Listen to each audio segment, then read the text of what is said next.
What's good, y'all? Hope everybody's living well and staying blessed. It's your boy Marcus B. As always, I'm with the one and only Mr. Evan Simmons. New guy Chris isn't here. He's out doing Easter stuff with his family and his lady's family. But nonetheless, still a great episode. This is episode 75? 75 of Holla at Me with yours truly. And today we sat down with the one and only Mr. Dwaylan Applewhite, the OG, the guy that was here from episode 1. He started the show with us. And as corny as it sounds, we legitimately talk about life, love, and the pursuit of happiness, and what the journeys we've been on to get us to where we're at right now, and where we're headed to, and things that we're doing, things that we're dealing with, and everything in between. It's a great episode. It's a long boy, but it's definitely worth it. I hope you guys check it out, and I hope you guys enjoyed it as much as I did having it. If you do, make sure you like, follow, share, and subscribe. You got to share with all your homies. That's the only way the audience grows. The more people we can reach. So it's only through y'all that we get the word out to more people. If you like the podcast, make sure you support it by going to Redcon 1. Get all supplements and vitamins and nutrients, anything that you might need. Type in promo code T20 Marcus B under tier operator before you get to checkout. Supports the podcast. You get 20% off. Good for everybody. Other than that, I hope you guys enjoy the episode. Peace.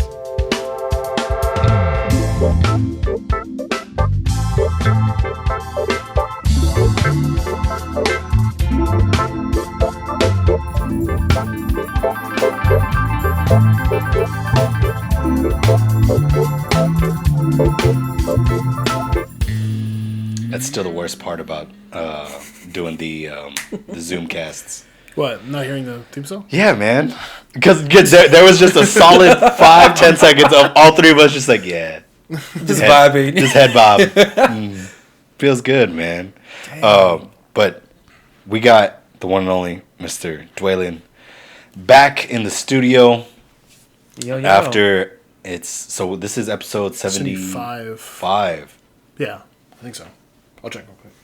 Yeah, I think this is 75 because I just did 73, so 74 comes out tomorrow. Yeah. So yeah, after 74 episodes, That's you are insane. back, my friends. You were here when we started it all, man. And as you've noticed, it is.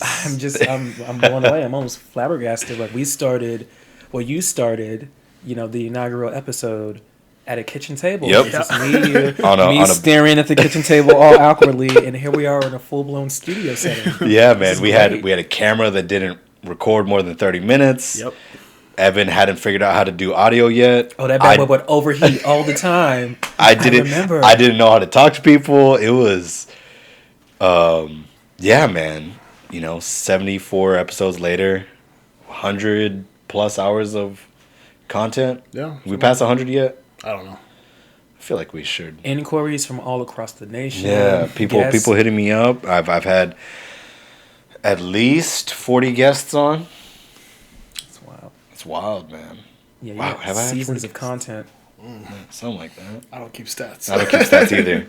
But yeah, no, dude, it's been an adventure, and we're just gonna keep doing it until it stops being as much fun as it is.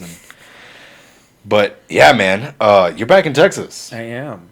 After 3 months. After in the 3 Northeast, months. I am back in Texas. Yeah, so you've been residing in Baltimore. I have. Yeah, it's been a very interesting journey. I don't even know where to begin. Let's just start the timeline from the last episode. So the last episode was July 20th, something July like 19th, I that. think, Like yeah. straight up middle of July. Yeah. It was a week or two after George Floyd. And we can get into all of that, but let's just talk personally what's been going on. Yeah. So we finish the podcast, you leave, what happens? So I continue the grind to kind of switch my mind into the thought process of a software engineer. So 10 months to 11 months of that, I am done with my program. I am officially certified. They try to get us to not say junior software engineer because you don't want to pigeonhole yourself. Fair enough. Essentially, I am a software engineer with a full stack of cyber languages. Oh, wow. Okay. So yeah, artist, web developer. Here we are, and Yeah. in the midst of all of that, I am in a wonderful relationship, and my partner lives in Baltimore, Maryland. Yeah. I, yeah. So we got dinner last night, Absolutely. and then that's gonna come up as well because it's going to. talk about that experience. But it's been July, August, September, October, November, December, January, February, March, April. So like, you were just barely talking to him. Yes, it's funny because he slid into my DMs. As a classy 21st century person does. You know, we are in this new era of dating. Yeah. You know, slid into my DMs via IG, Instagram, and we went on our first date September 12th. But Okay. it was really interesting because of our proximity. I was here, he was in Baltimore. He was like, you know, I think you are really funny. I've been kind of following you. We had mutual friends. Yeah. Various groups on social media. We're kind of connected. And he was like, I want to know if I can be your friend. Oh, and by the way, I've had this huge crush on you. You know, like Yeah. the monkey paw Yeah. emoji. And I was like, Okay. well, I've always thought you were cute, but I didn't know your status, and I wanted to be respectful of that. So essentially, we Zoom dated Really? for like 3 months. Wow. Because essentially, our first date was we had picked a recipe from like All Recipes. Okay. Food Yeah. Network. I don't really eat red meat or chicken anymore, so we had eggplant parmesan. Nice. I cooked it here. He cooked it there. But while we're cooking, we both have FaceTime set up to where like we can see each other with podcasts and tripods in the kitchen. Yo, And- that's cute as shit. And we sat down and we had dinner. Yeah. Via FaceTime. And it was like a 4-hour date. Damn. And I knew after that date that I wanted to see this man again. And here we are 7 months later. I mean, 4 hours. Yeah, that's 4 hours. pretty guaranteed. Yeah. At least one more date. Yeah, it was just... And, you know, I have to give it to my teachers. Shout out to teachers, because teachers are very creative people. Yeah. Like, I wouldn't have thought of, like, doing, like, a Zoom date and setting something up like that. And then having enough conversation starters to last 4 hours. Yeah. I didn't even realize we were on our date for 4 hours. That's impressive. And I was blown away because I wasn't looking for a relationship. I was very career oriented. Yeah. I was like, I don't need a man. I need a career. It's the way we've always been. You Yeah. and I. Yeah. And so. yeah, here I am 7 months later. I am a full-fledged software engineer. I'm looking at apprenticeships. And you were living, effectively living with him currently. Yeah. Yeah. Because, you know, we did the back and forth. Yeah. I flew up. It started with a weekend and then 2 weeks. And then I was like, you know what? I want to try to do an extended stay. Because my thing is like, I, full disclosure, have not been very happy living in Austin. And we've touched on that in the Yeah. first episode. Yeah. So I did not want it to be a point of contingency based off of where he was living. If I'm going to move across the country for a new career, and let's just say a man, I want to make sure that I'm in love with the city just as much as I'm in love with my partner. So I makes spent sense. all that time getting to know Baltimore, the food, the culture, the art. And mind you, this is in the midst of a global pandemic, so it's really hard to kind of Yep. hard to kind of like find the indicator. But I love it. I love the city. I love that it's full of people that look like me. I love that your experience is not necessarily tied to socioeconomic standing. Because as we were talking earlier, I feel like you have to have a certain margin of income to enjoy Austin. That's not so much the case in Baltimore, Maryland. The people are really friendly. It's predominantly African American, so that's why I was saying when there are people that look like me. Yeah. It's the first time in 28 years where I am somewhere where I'm not hyper aware or hyper vigilant when I walk into a room. Everyone kind of feels like they're looking out for you. Yeah. Everyone's really sweet and everyone like is conversational. Like it's called the Charm City for a reason. Yeah. So Yeah. I really, really enjoy it. So it just from the jump just grew on you, and Yeah. I mean, at first I was kind of like, oh, what do I do?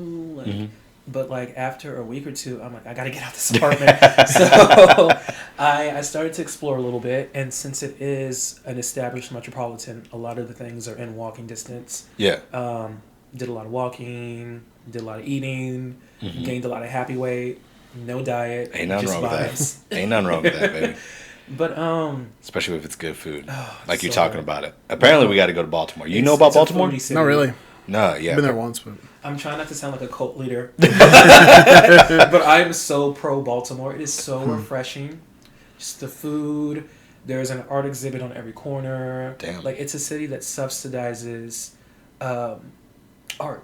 Really? That's Yeah. awesome, man. So it's like it's kind of this artist enclave, but you know, it's an hour away from DC, so you can get all of like, you know, your politics. And My perception of the Northeast is so I just don't understand it. Well, how's Like that? I just don't understand where anything is. So when people are like, "Yeah, it's like an hour away from DC," I'm just like, yeah, it's like. "Where's DC?" Well, when I went to DC, like we drove on the highway for a little bit. It was like, oh, there's Baltimore. Like you can. Yeah. Yeah, I don't. To me, Philadelphia is not anywhere close to New York, but it's like 2 hours away.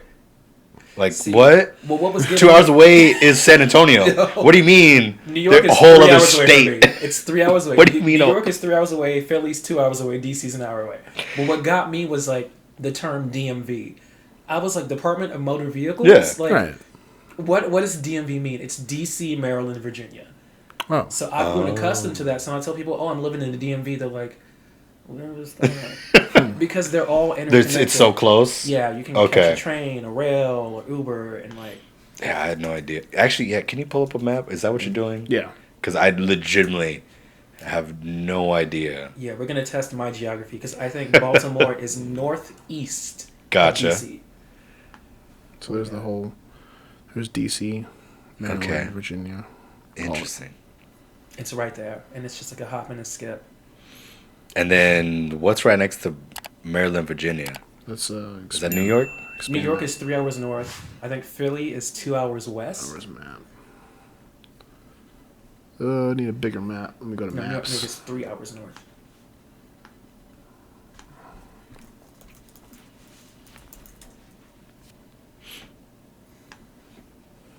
Gotcha. Okay. Let's see. I'm living for this. Okay. So, what? I thought Philadelphia was on the inside. I didn't know it was on the outside. Yeah, Man, I know nothing about the Northeast. come on, public school. Oh. Okay. Geography. Yeah. But I love it, and it's all right there. And talk about a crazy time to find love in the midst of a global pandemic and a Right. rebranding. I mean, it was, yeah. As odd as it is, it makes sense. It does. They say when you know, you know. Yeah, when you know, when you least expect it is when it happens. Yeah. And it's funny that you leaving, not leaving, but leaving the 100% pursuit of music, and pursuing something and putting all your energy elsewhere, that you kind of find a man that is in the education realm. Isn't it so interesting? Where you've been surrounded by educators Yeah. this entire time, and I feel like you were pretty adamant about not dating an educator. It's so funny because it's not what I expected. I did not expect to Yeah. date an educator, but just such a brilliant mind, and educators in general. Like I just watched him because he was teaching again while I was up there visiting. Mm-hmm. And I just watched him teach from home, and it's the dedication to your craft and the passion and your obligation to the kids you teach that just blows me away.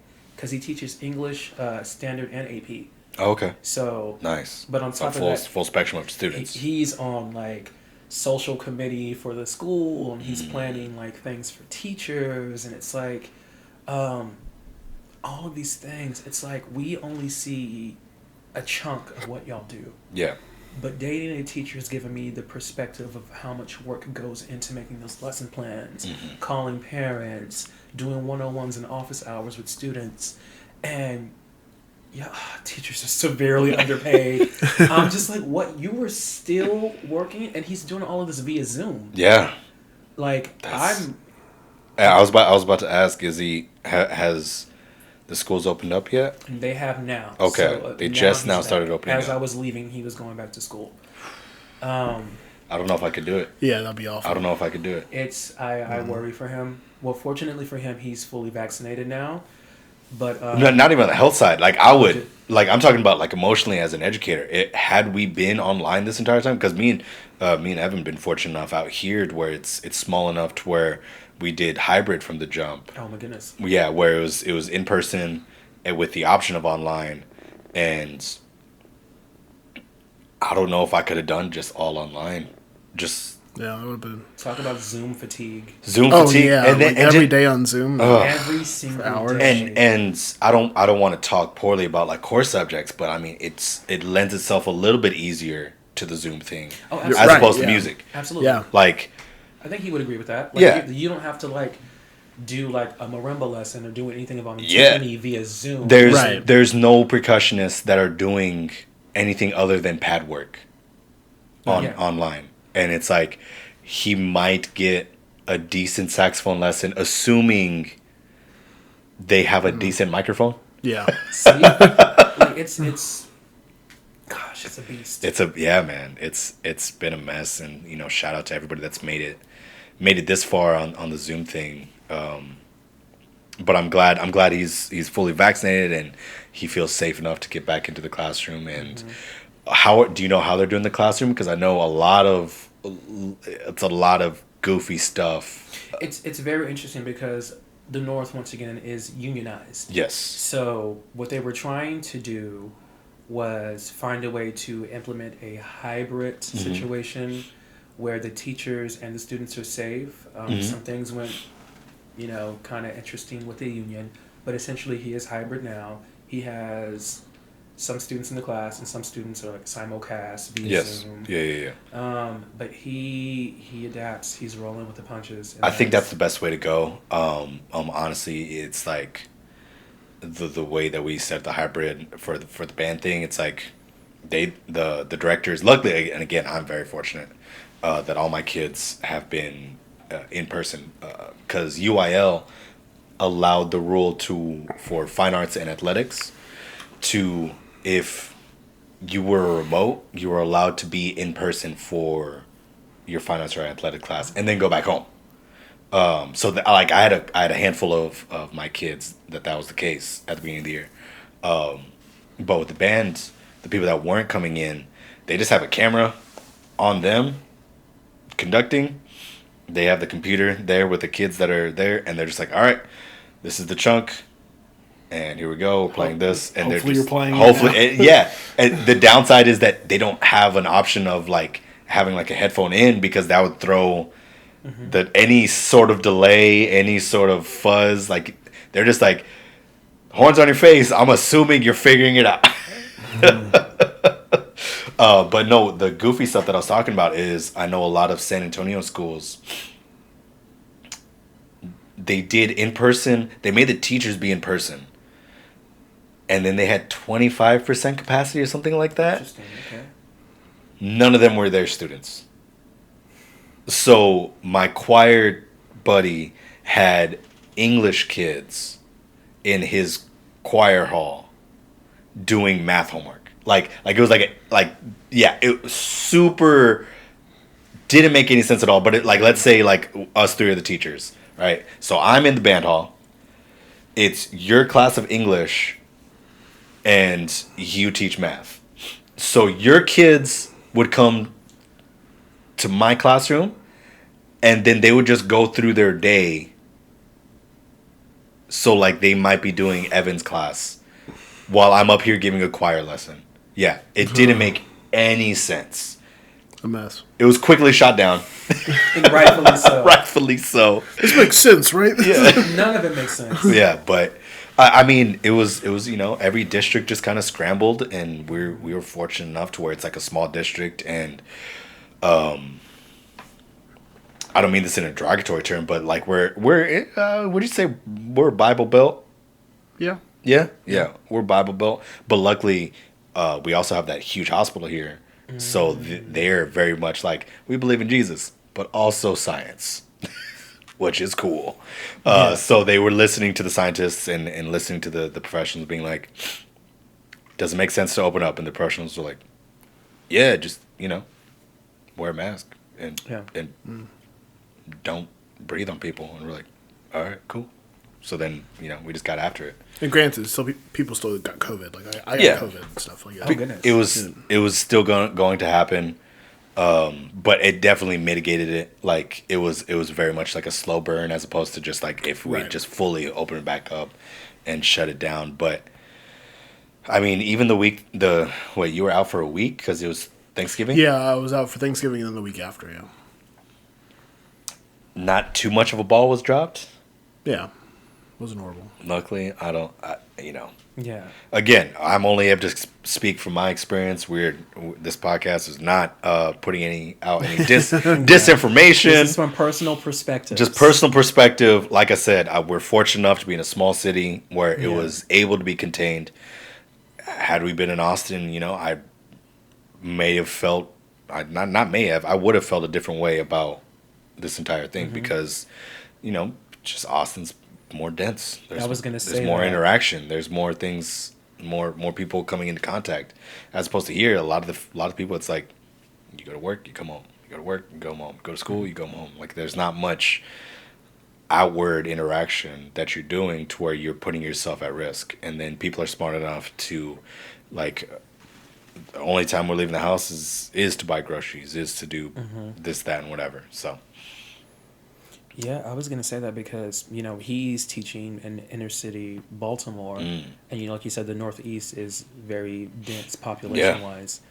Things with, like, HVAC and, like, a really, I don't want to say underrepresented because that's the wrong term. I would say a school district that is not the most well-off financially. There are, things that have to be ready for students to come back, and unfortunately for his district, he was not as lucky as where you two work. So Nah, man, I get it. It's been a tough go for everybody. Yeah, and no it Wi-Fi. looks like we should be straight by next year. Yeah, 'cause Yeah. I think Should be. with That's the hope. the OK go for general vaccination. Yes. Now we can reach herd immunity. Yes. Hopefully, Hopefully. if people take the vaccine. But I'm actually partially vaccinated, which is why I came back to Texas. Makes I got sense. my first round of Moderna March 12th. So Okay. So it's I'm- been a decent time. Yeah, so I have to wait 28 days. So after I get my second Really? shot, yeah, for Moderna you have to wait 28 days between shots, Okay. and that was a process. Yeah. Boy, those side effects were real. That's what stresses me out, man. I'll be honest with you. It was a journey. I'm not gonna lie, full transparency. But this is, mind you, this is my journey. with Yeah. the shot. I had couldn't lift my arm. That stresses me out, I man. was in bed for a day, but you hydrate, you get your rest. Yeah. Like your body's trying to fight off something. So Yeah. Enough of COVID. Stressful topic as it is. Shout out to you, man, for coming up with that date. Like I'm still like that's No, awesome and it's like- to have and I did have this curiosity because like you said that you're talking to somebody, and then all of a sudden you're in Baltimore. And I was like, how the hell did you meet? Like what? Hold on. yeah, I booked the flight after a few of those Zoom dates. I'm like, I have the means to come see you, Yeah. and it's like, Is that one recording? Okay, good. I had a sinking feeling that it wasn't. Yeah. And I, Same. I have the means to come see you, and I know how I feel, and it's like, it's very interesting because I thought, oh, am I doing this too soon? But like, when Yeah. you know, Yeah. and things should be done when you are ready, not when other people think you should be ready. Because if I waited for other people to be comfortable, I would have never caught that flight. yeah, But I it- mean, you'd be best case scenario 2 years. Yeah, I would have never caught that flight. So I caught that flight, and yeah, he showed me around the harbor. We went to some aquariums. Our first in-person date, we went to a really nice restaurant where they printed our names on a custom menu. He knew I didn't eat meat, so the chef prepared a cauliflower steak for me. Yeah, it was. Can he take me out? Wait a minute. But yeah, God, that's awesome. Okay. and it's so great, and it happened at the right time. You Yeah. know, I thought I wasn't ready for a relationship. I thought I needed to be this perfect person, have the perfect job, perfect physicality, get this in here. I am in the midst of a shift in life, and here I am madly in love. Yeah. And it's like I had to be receptive, and I had to be open, and you know what? I'm gonna give this guy from across the country a chance. And here I am, 7 months later, going on 8 months. You know, That's awesome, man. Good for you. it was a journey, though. I mean, you know, It's a lot of trust in yourself. yeah, and I think I had to really assess my past and my past relationships, because even those didn't work out, I had learned something from all of those situations, where I was wronged, where I was wronged, where they were right, where I deserved better. So I knew going into this what I wanted, and I was very transparent about that from the jump. You know what? Let's actually talk. When was the last time we talked about relationships? It's been a minute. Yeah. Let's do a little Yeah. let's do a little deep dive on relationships here, because anybody that knows me, it's well established that I am notoriously bad at relationships. So you think, but we'll get into History that. lends itself to it not being good, not working out for whatever reasons. But I want you to talk about that, what you said of noticing. So like at dinner last night, you were telling me I will not be too much for the right person. Absolutely. And me and you are very much in the same personality vein of just like very, Yeah. you meet me, What you see is what you That's get. what Full it is. transparency. Yeah, like nothing to hide. yeah, No cards nothing to on the hide. table. Like out the gate, the personality is coming out hot.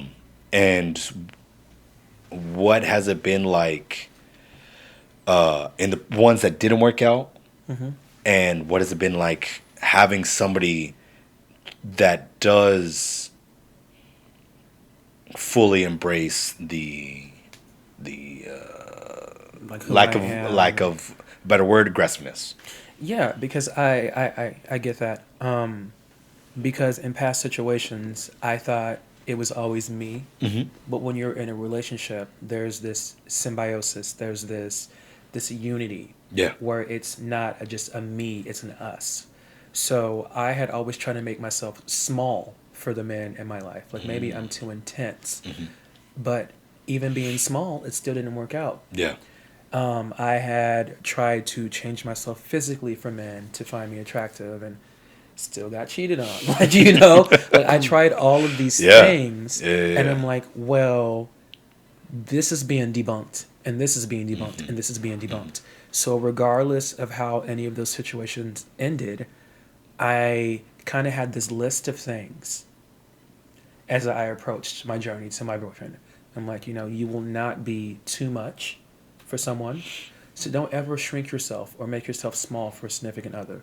Don't ever try to alter your body, because that was my big thing. I was like, oh, I have to be, you know, this petite 6% body fat. Like, that doesn't matter for the right person. Yeah. When the right person comes along, they will love you and accept you for who you are, you know, for your big, bold personality, for Yeah. whatever physical form you take on. And I was, intense out the gate. On our first date, I'm like, I'm not dating to just have fun. Yeah. Because Yeah. I think living in Austin, which is a very transitory city, a lot of things aren't permanent. So people Yeah. are just looking for fun while they're Right. there. I'm almost 30. I've lived a full life. I've had my fun. Like, if I want to have fun, I will rent a scooter and I will drive around town. Sorry, my idea of fun is not playing with someone's emotions and playing with someone's time, because you don't ever get that time back. And if I were to do that, that makes me no better than the men that have hurt me in the past. So why should Yeah. I do that? So I know going into this man really likes you. You need to let him know out the gates that you are looking for something serious. Yeah. So we talked about relationships. We talked about interracial dating, specifically him dating a black man because my partner is white. Yeah. We talked No, about. I did want to talk about. Yeah. Yeah, we talked about, and we can touch on that. Yeah, we I do talked want to about touch on that. proximity. We talked about the fact that when we had started dating, I was on unemployment. I didn't have Yeah. a job. I had just lost my job. So there was no hidden agenda. Everything was very transparent. Like, this is me. Oof, like, excuse me. oh dear thing. That was and rough. you saw this Insta baddie at the time, me 20 pounds ago, and I'm like, I want you to know what's attached to that Insta baddie, and it's Yeah. not necessarily baggage. It's this is who I am. Mm-hmm. This is what I deserve. This is what I'm bringing to the table, and this is what I expect from my significant other. And if you are not comfortable with this, then that is A-okay. Yeah. But that intensity was out the gate. Yeah. And I don't think it's that intense. I just think it's being honest.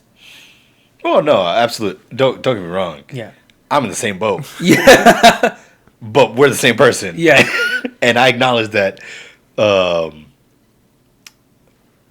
our level of honesty is not the standard practice, if Yeah. you will, for better or worse. Yeah. I think it is definitely for the better that we are very much apparent in our thoughts and in Yeah. our emotions and where we're at. But that's not the case for a lot No. of people. And I don't think it's as polarizing as you think, though. Like, I don't think we are very black and white people, like love or hate. I think there's room. I think we are people with layers. Yeah, We're people that know what we want. Yeah. No, there's so me and my buddy Roseman, shout out Roseman, talking about this last week. No, it was my buddy Vince. We talked about it with Roseman, Vince Pena. Okay. And he was talking about, we were having the same conversation basically, and he was like, I don't think you're aggressive. I think you're just a complex individual. And I asked him to go on that, and he was like, there are some people that are, and it again does not, I'm not going to say anybody that we were talking about, but some people are just simple. And that's not fair, a bad thing. and that's fair. And that's not a bad, like, they're, Live your life. We've got educated friends that are just like, yeah, I like teaching band.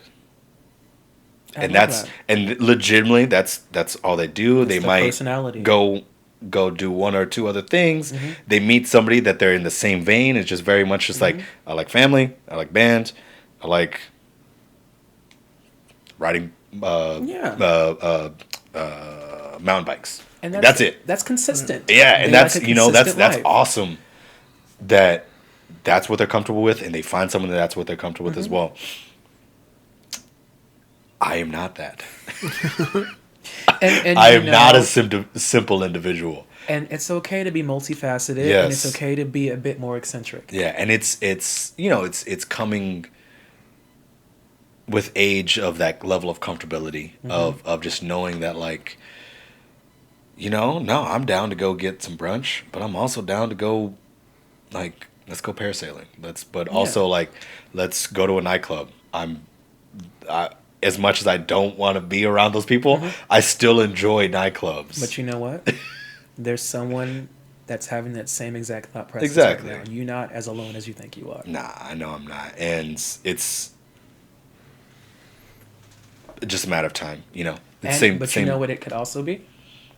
Distance and location. That's also I part of it, and know- I've thought about that. I have thought about that, of just the fact that I've been in Texas for so long, and I thought about going to Puerto Rico to get a not a master's, but a Associates? performance certificate. Oh yeah, performance certificate. Yeah. It's basically just like you spend a year and a half of just doing that, and it's no like research. It's just like just practicing and performing. Okay. And I was gonna go to the Puerto Rico Conservatory to just do like hand drumming. There's still a little bit of me that's like, See the world. get after it. See the world. We're still young and we can still be mobile. I say see the world, and who knows, you might find the love of your life there. Because here's the thing that a lot of people don't want to mention and don't want to acknowledge. Yeah. Not everyone is going to find love in their backyard.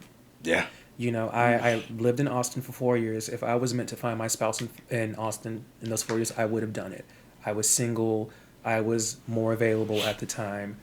But I will say, in the same breath, that I encountered a lot of groupthink in Austin. I encountered a lot of people that wanted one thing. Yep.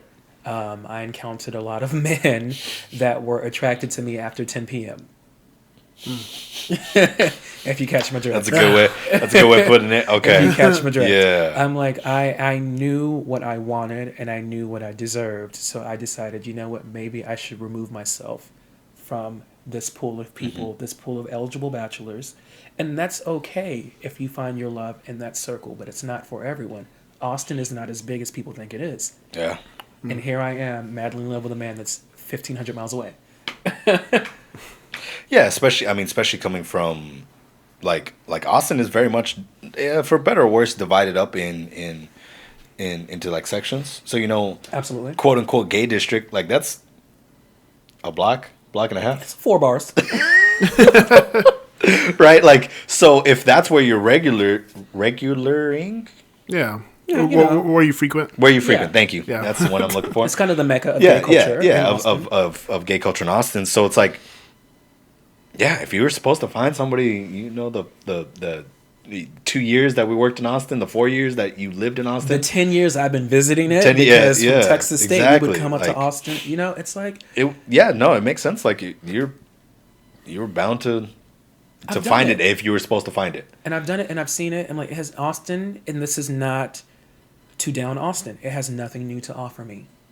After 10 years in Central Austin, be it me driving up from college or the 4 years that I lived here, Austin has offered me everything it has to offer me. Yeah. Be it my social life, be it my love life, and that's okay. Unfortunately, I don't think everyone understands that, because the thing is, sometimes when people really care about you, they think they know more about you than you do. They think they know what's good for you, as opposed to you knowing your true self.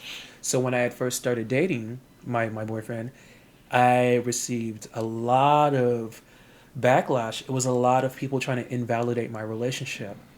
It was a lot of, oh, well, we don't know him. We never met him. Well, you met this guy in passing. How could you? But I'm like, mind you, this is a culture where y'all meet people at the tap of a button. You After 10 meet p.m. them, see them, and done with them in the same night. Yeah, so I'm like, let me do my thing. I've been Dwaylan Applewhite for 28 years. Yeah. I think I know what's best for me. I think I know what I deserve. So when people say things like that, you infantilize and you patronize. You're saying, well, I know what's good for you, and I know what's better than you. Mind you, they think they're just trying to protect you. But I'm like, no, I'm an adult. I know what's good for me. I know what I want. I know what I deserve, so I'm going to go and get it. Yeah.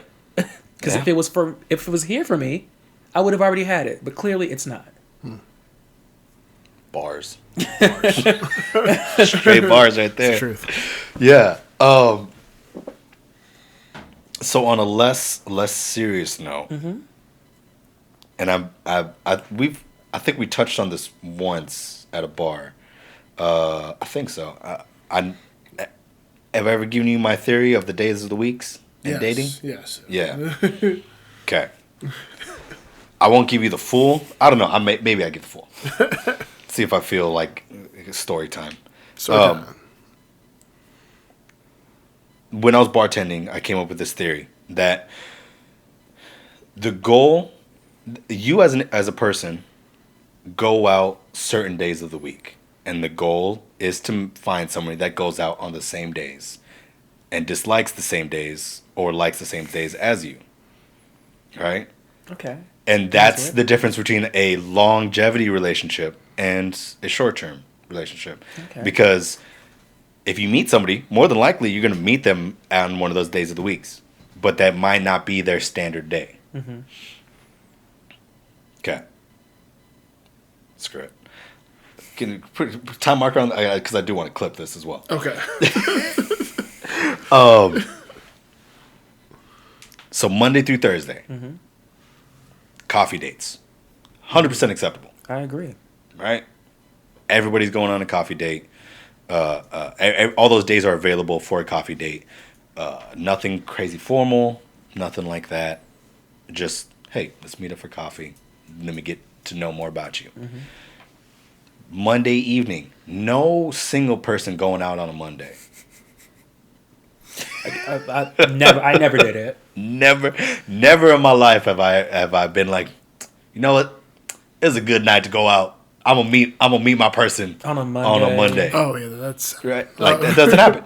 Mondays are 100% reserved for couples, and even then, couples, it's like, yo, I'm pulling up with a pizza. Yeah, it's like you have a job. Yeah. You work during it's a weekday. Exactly. That's the beginning of the week. You know, it's I'm coming over. I'm coming home with takeout, with pizza. I made dinner. Nothing fancy. who's hitting on someone on a Monday night? Exactly. Like, That's super weird. I've never thought about that. Tuesdays. Similar thing. Again, not too many folks. Grown folks, because again, you got the $2 Tuesdays in college. Going up on a Tuesday. Going up on a Tuesday. You're like, Barbarella or let's go. Dollar dose. Yeah, Pint Night Tuesdays. Pint night. Yeah, right. Those big in the college world. But like from college world to grown folk world, not much happened on a Tuesday for regular I'm not folk. meeting nobody for a 2-piece Tuesday at Popeyes. Like, I'm not Nope. doing Maybe you sneak in a like a real early dinner, like just fresh out of work, That's fair. like a 6 o'clock. Nothing Or fancy. Even like a happy hour. Like Maybe a for happy hour. cocktail. Maybe. Right. But again, Tuesdays are more for couples to go catch a movie.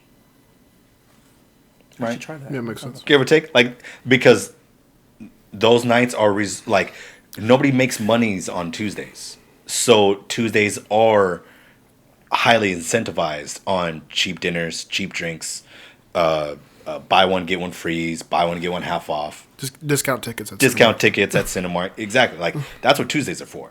I'm like, write this The down. more you know. Hey, let's try something. Yeah, so Tuesdays are reserved for established couples and fresh couples. All right. Again, coffee dates, all acceptable throughout this week. Wednesdays.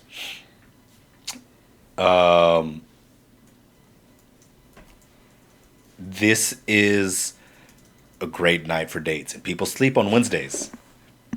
Wednesday, that's the day. That's the day. That's the day. But again, so that emotion that you felt, not everybody has that emotion for Wednesdays. Like, how do you feel about Wednesdays, Evan? Not a fan. Not a fan of exactly, right? Check your mic. Oh, I Or did you just shut yourself off? Oh, because you're typing. Gotcha.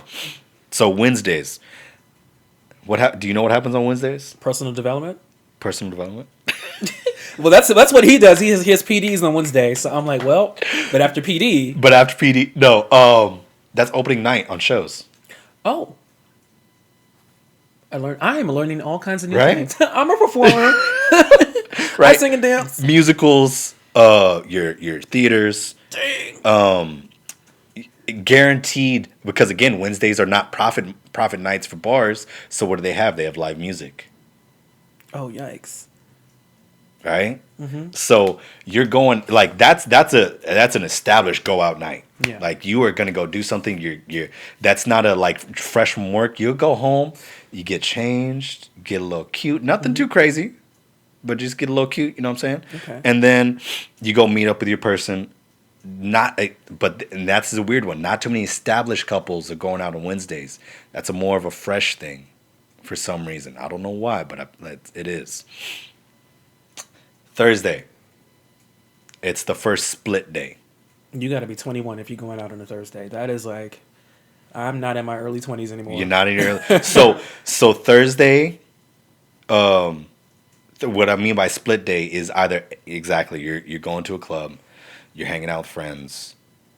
Friday is more of a group date thing, but Thursday's like maybe like a double date, meeting up with like if you have like a group of friends, like nothing crazy. You're going out, keeping it simple. Or you're balling out. Right? I don't know why, but Thursdays are like, What was yesterday? let's get. What was yesterday? What were? Yesterday. What was yesterday? Oh, it's bad. Saturday. Saturday Oh, was yesterday strange. was Saturday. Saturday Okay. was strange, and it felt wrong because that's not where we were supposed to be. Yeah, I was also dressed like an accountant, so I was dressed like I've never felt more close to 30. you were dressed like an accountant. I was dressed like a coke dealer, and Never felt so old. we were at the domain, and it didn't look right. I'm like, oh my gosh. So Thursday, you going out? That's when you know the play has started, right? They already went through the opening night jitters. It's a better performance on Thursday. You're taking your lady out. You're taking your man out. You're getting dressed up. You're going to a formal dinner. It's a 2-parter date. It's a planned date. That's what Thursdays are about. Or meeting up for drinks with friends. Yeah, I consider it like a little cocktail hour. Exactly. Friday, no grown folk going out on Friday. Not really. I mean, Don't go out. we will, but he lives in a high rise, and there's like an Italian restaurant underneath. So like we'll go. You might slip out for dinner. Yeah, we'll get like a pizza, and we'll get a cocktail, and then I'm gonna fall asleep. Exactly. But if you notice, nobody goes on coffee dates on Fridays. No, that's a weird time. It's weird. Exactly. That's a weird thing to do. But what do? You go hit up happy hour immediately after work. Yes, actually, that's correct. We absolutely. I already know what cocktail I want. You know what? You're not balling out. You're getting like a cocktail or two. Get some tapas. Nothing fancy. You just like You "Hey, look we made it through the nice. week. Nice to see you. Blah blah blah. That's on a grown folk relationship. Again, I'm not taking. If I'm just meeting a girl, I'm not taking her out on a Friday. That's weird. But you go out when you're single on Friday. Oh, absolutely. You want to be seen. All day. You wanna try be to seen. you try to find the person on Friday if you're taken.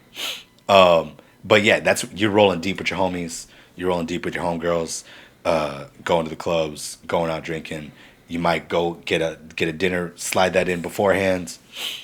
Once upon a time. Exactly, I'm right? not doing all that. Like, don't No stand more. I can't no do that. more. We ain't too grown for that. No. That's why yesterday felt so weird because that was what all those other folks were doing, It was- and we were not. No, I'm like, I can't. My knees hurt. Like I can't hit that dance floor. I'm a fart. Like I can't do this anymore. I'm not 22. Not 22 exactly. All right. So then we got Saturday. What do we do on Saturday? If Do we know what we do on Saturday? sleep. So that Chore. Saturday's like a go all out day. Bingo, bango. That's Ooh, your I'm full. boring. That's your full date day. Every Saturday we had Every a Zoom Saturday. date. We had a Zoom Oh. date every Saturday. That's correct. Don't call me Honey, Mr. Love. Don't call me Mr. Love. I Every just think, I Saturday. just know about it. That was our thing. Every Saturday we Mhm. had a different themed date via Zoom until I flew out. That's correct. And then Sunday is chore day. Exactly. So you have your full date day. It's hey, I'm coming over at 9, 10 o'clock. I'm bringing breakfast. We're going to go to the lake. We're going to go to the park. We're going to go on a hike. We're going to go to an amusement park. We're going to go do something not the amusement outdoorsy. I don't know. I'm covering all the bases. I'm sweating. That sounds hot. Who all gonna be there? Too many people. I'm Right? out. It's time to go. But you spending that entire day with them, right? And that is for established couples. That's the fresh couples. That is like medium couple. Like Saturday, everybody is down for a full date day on Saturday, right? You're going to a winery. You're going to what's the beer place? Just A brewery? Brewery, yeah. Yeah, you're going there, right? Okay. You come back home, freshen up a little bit, and either you go out for dinner by yourselves, you go out to see some live music with some homies, you go get some cocktails with some homies, right? But like they usually like that full day Just a spent. fun day together. Fun day Y'all got together. some energy because let me tell you, No- I'm gonna have the plant sweats, not the meat sweats, because I don't eat meat. Like it's hot. I just want to sit down. I just had a whole cauliflower steak. I'm tired. Okay, so maybe you come home early, You get a nap in, get a That shower. I'm gonna need a nap. I'm There's going to need a nap. implied Guarantee and I'm all So gonna need a so nap. if you plan it right, you get a nap in. Planning is key. As an adult, is key. that is something I've noticed. And you gotta take account for the nap. Nap and plan. I don't do spur of the moment. Am I at our big age? Do not call me up and be like, "Oh, let's go." You're all good. Too hot. Don't call me and be like, "Oh, let's go." Like, no, I need to. Nope. Plan. I have to plan everything. You will not see me I unless feel you that. plan. The only time I am down to go out on a spur of the moment thing is when I'm already not at home. You know That's what I'm fair. saying? If you're like already if out I'm and about. like if I'm going like because I have to take trips to San Antonio to go see people, go do something. So I stay at buddies' places. Okay. So then we wake up Saturday and they're like, "You want to go to Austin to go to get some coffee?" I like that all right, though. yeah. I like. Yeah. It's Yeah. also the subject matter too. Exactly. Like, what are we doing that spur of the moment? That is fair. Who are you with? What are you doing? Blah Yeah. blah blah. Okay. What happens on Sunday? Do we know? You already said chore, so we're not doing anything at night. So you're correct. But what happens on Sundays? I would just say brunch and Yeah, but say chores. brunch, yeah. One of two people. You're either getting brunch and mimosas, or you're getting a sports bar and beer. Interesting. I don't know. There's an avenue for each person. Yeah. You know what I'm saying? There's people that are well established. Like people, you and me, we love brunch. Yeah. Let's We brunch it will up. we will throw down on a brunch. But also, you take me to a Buffalo Wild Wings on Oh, football Lord have season, mercy. I'm here for it.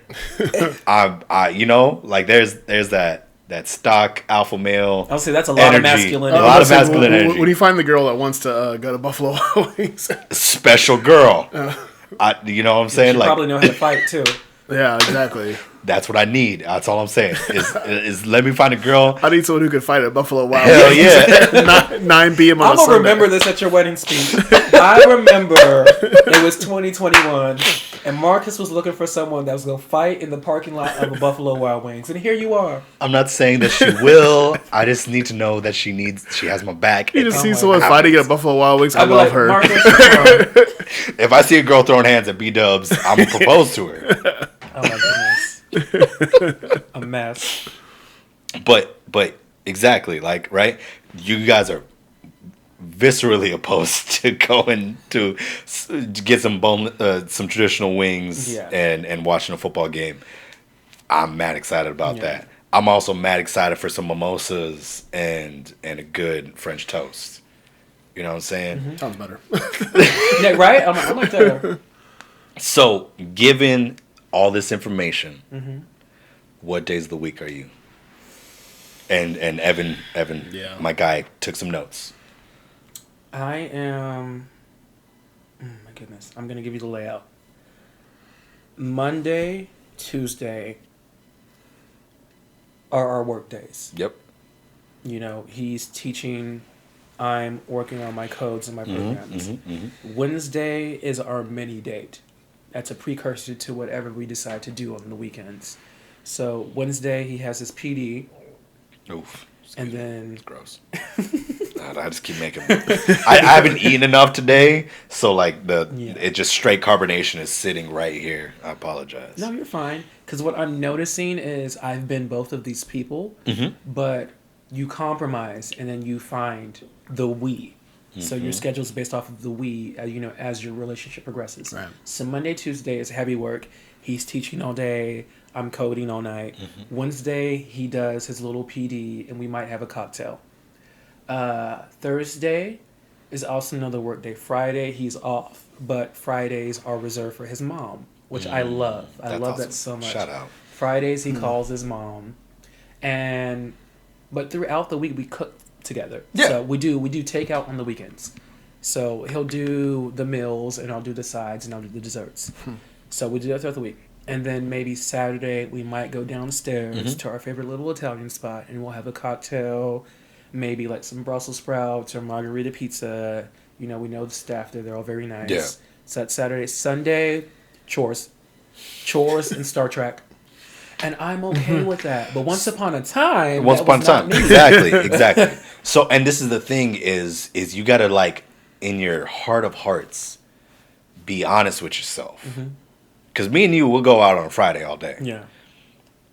We'll do it because we can, not because we want to. No, but baby, I was not built for yesterday. I was You know what I'm not saying? built for yesterday. We went out yesterday, Yeah. and I think the bar would have been better had we not went to the tapas joint first.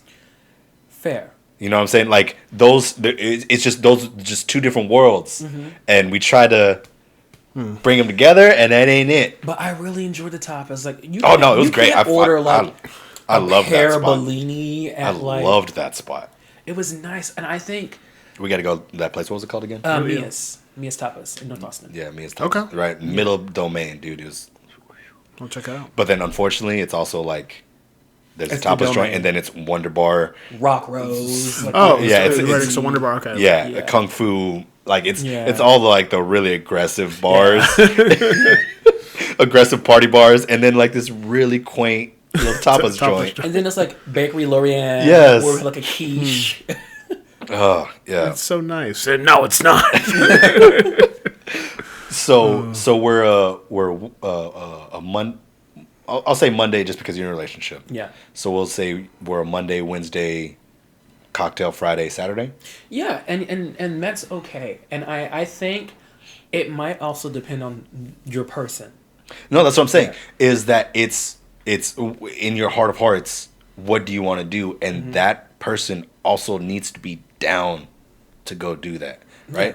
Obviously, not every girl is going to be down to go to Buffalo Wild Wings on Sunday. I don't want to go to Buffalo Wild True. Wings every Sunday, but I have that in me of wanting to do that every now and then. So I need a lady. She may not be super excited about it, but is at least down to go. Yeah, you compromise for your partner. You Exactly. compromise for your person. You Exactly. know? And you have to be open to trying things. Is something, be available to the idea of something. Yeah, absolutely. What about you, Evan? What do you think? What do you mean? Like my Where days of the are week? your day of the week? So definitely not Monday, Tuesday. Wednesday, if the temple group wants to like hang out, it's like that's kind of I'm more of like a fan of like the group date on like a okay. Wednesday. Just so, like no one's gonna go too hard. We're all gonna like drive away from this place like comfortably. Nobody's pouring up shots. Right? Yeah. Friday. I'm not pouring up shots. I'm sorry. Exactly. Friday is definitely the where we like at home. We're gonna order like DoorDash and like just hang out there. Saturday I like the full date day, so I like to plan for like I went too hard. This bitch, pull it up. I did an itinerary. He had a full itinerary. But to me, I love it. Me, I on know. my grown man ish, that is sexy to me. That is sexy. It was fantastic. And if you threw the weather in there, woo! That is beautiful. So I'm a fan And he of put it on cardstock. had it sitting there waiting for her. That is, I love that. That's I like that. Oh no, it's fantastic. I clown on him just because because I know that's who he is as a person. Yeah. But I also super appreciate it because I hate a bitch that ain't got a plan. Yeah. I don't know where we're going. Let's Let's just go here. just and vibe. We're not vibing. I'm too. No. grown for that. Yeah. No. We My ain't got time to bones do hurt. that. We ain't got time to do that. Now, I'm down for some finding stuff in between the plan. Oh, yeah. We could do that. Yeah. But if we're going to Houston, I'm hitting these restaurants. Yeah. So you could find time to vibe in between the restaurants. Yeah. as Where you we should. going Yeah, here? if you're You traveling, create you bar should, options. You got you got bar options. You got Bar tour on. but you also that's have beautiful. like reservations for like places. So That's figure me. it out. I'm looking You at went to something. fuck with the shower? yeah, we did. Damn, bitch. He got money. Got money. Yeah, you went too hard on the first date. Oh, I did. Yeah. Way too hard. No, that wasn't our first date. First date. Oh, you had a First- custom menu too. First couple date, right? yeah. That was your first relationship. Yeah. First relationship. Set the bar too high. See, that's what you can't do. I don't know. I had a custom menu on my first date. That's true. With a chef special for me. That's fair. So That's I'm like- fair. That's fair. And now you're moving to Maryland, so And it's correct. All right. I stand corrected. Do you, baby? Whatever works. It's that intensity that It's we that talked intensity, about. You exactly. want to be too intense for the right Exactly. person. Exactly. So yeah, there's your days of the week. My theory on dating, and so and legitimately, I stand by this. I'm a every day of the week. Every day of the week. I'm the every day of the week cat, and not saying that I prefer one over the other. Mm-hmm. It's just like the way that it falls. That like, if I meet a girl that is a little bit heavier on those Fridays, I have the energy and I'm the willingness to go out on those Fridays. Like I said, I need a girl that's down to go to brunch and also fight at B-dubs. You know. Oh my goodness. I am very much every day. That's a long day. It's a long day, man. But I admire that energy. I admire that energy and that drive to find something interesting to do every single day. Mm-hmm. Because it's so easy, especially in your profession, to kind of get burned out and kind of be a little more mellow, which is fine. That's a lot of energy. I would have to be like pumped up on 5-hour energy. Oh, don't get me wrong, baby. I'm taking triple shots of espresso in the morning. I got a memory focused drink for my 3 p.m. See, yeah, you got to be stimulated for all I that. am hopped up on supplements, Yeah. partner. Whew. Let me show you all the supplements I take every day. It's this problem. But no, like I am down. If you're down, I'm down. Yeah.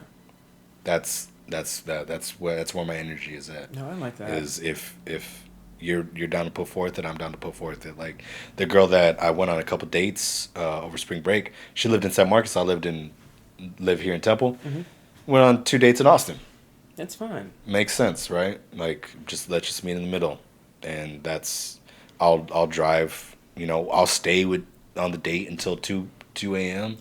and drive back. Only because I was on spring break. You know what I'm saying? Yeah. Like, I have the energy when I have the energy. Yeah, and that's fair. And you know yourself. Exactly. You know when you have that energy. Like, I don't know normal week. I can't find time to get a therapy session in because I'm trying to be like, all right, so Mondays I got rehearsal at 6:30. Mm-hmm. I might go to the gym, but I can't go to the gym too late because then I got to go to sleep. All right, Tuesdays I'm done.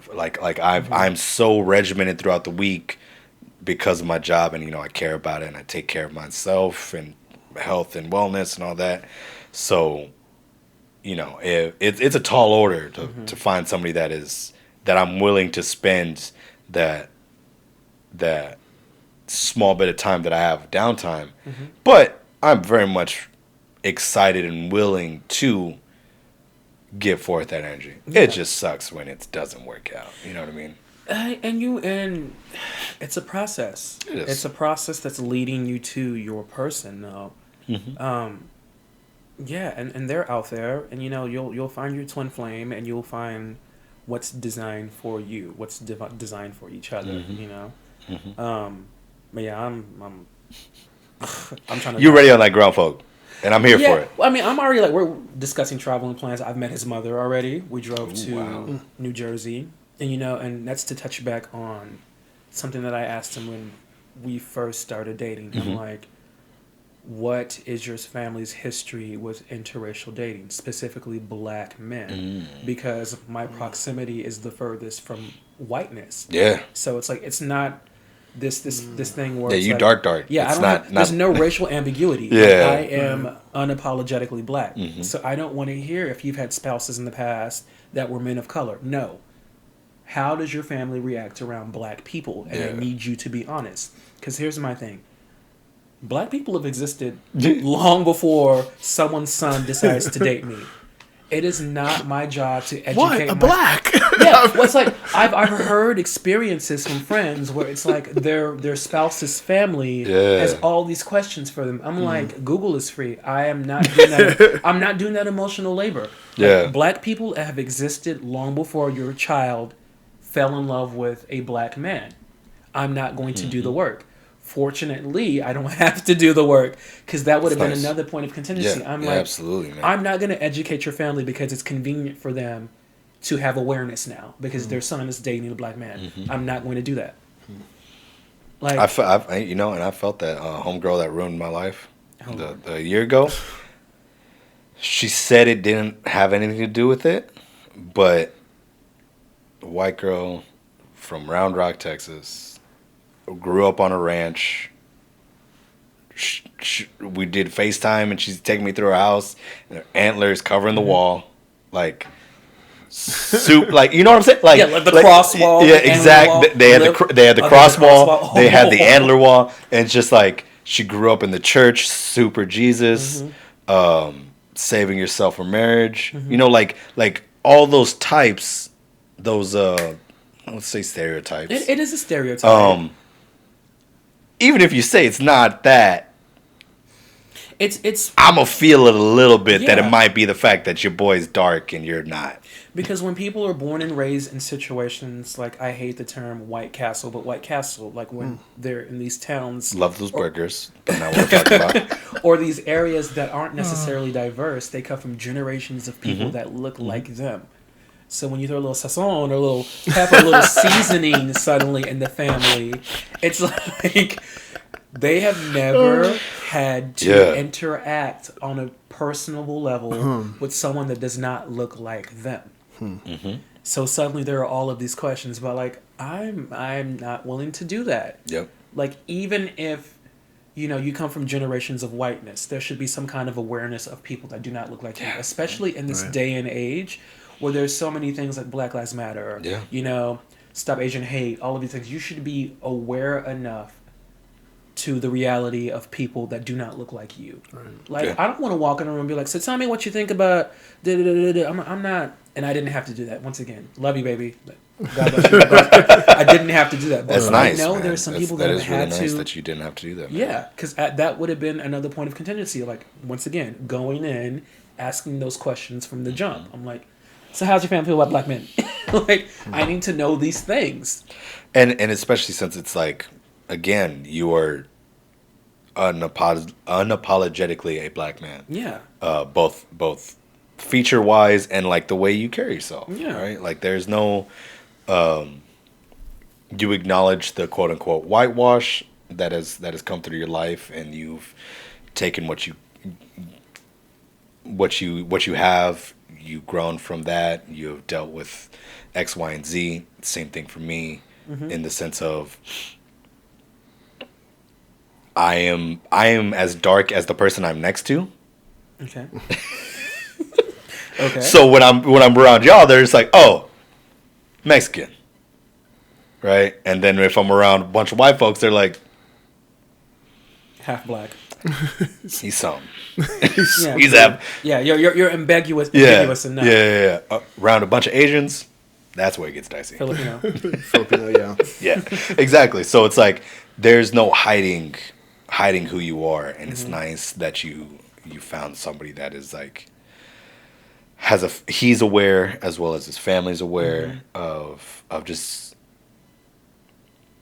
not even dealing with it, because that sounds bad, but just like It's the awareness and appreciation. not being shitty about it. Yeah, awareness and appreciation of the cultures, and I think that's also tied to where he's from. He's from the Northeast. Yeah, man. It's not deep south Right. of the Mason-Dixon line where it's like you don't interact. It's hard to be racist when you're surrounded by a bunch of colored folk. It's the melting pot, and he lives in a predominantly black area of town, of the nation. That's the thing. It's like wherever we went, I see people that look like me in abundance, and I've never had that. In the 28 years that I've lived in Central Texas, I come from a town where we're a gigantic black family, but there's only one black family, and we're all related.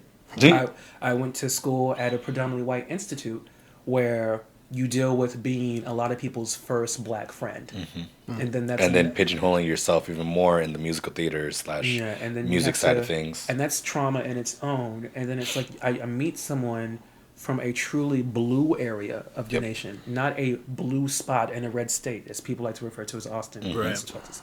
Like, he's from a very liberal, a very forward area of the nation where people of all backgrounds come together. So it's like, it's great. But some people are unfortunately having to be this beacon of information for their spouses' families, and I don't know if I would have been able to do that. You know, it's a weird thing that we have to deal with. My mom went through it. Yeah. Like, and I don't know. I mean, she's never gonna find this podcast. I'm like, I don't know. But my stepfather is white. Yeah. And you know, them being two people of faith, they kind of eloped because they knew they were in love, and they, you know, they wanted to do something that was sanctified before their love, their God. Nice. So they elope. You know, they're married, living marital bliss. My mother's in-laws had never seen her.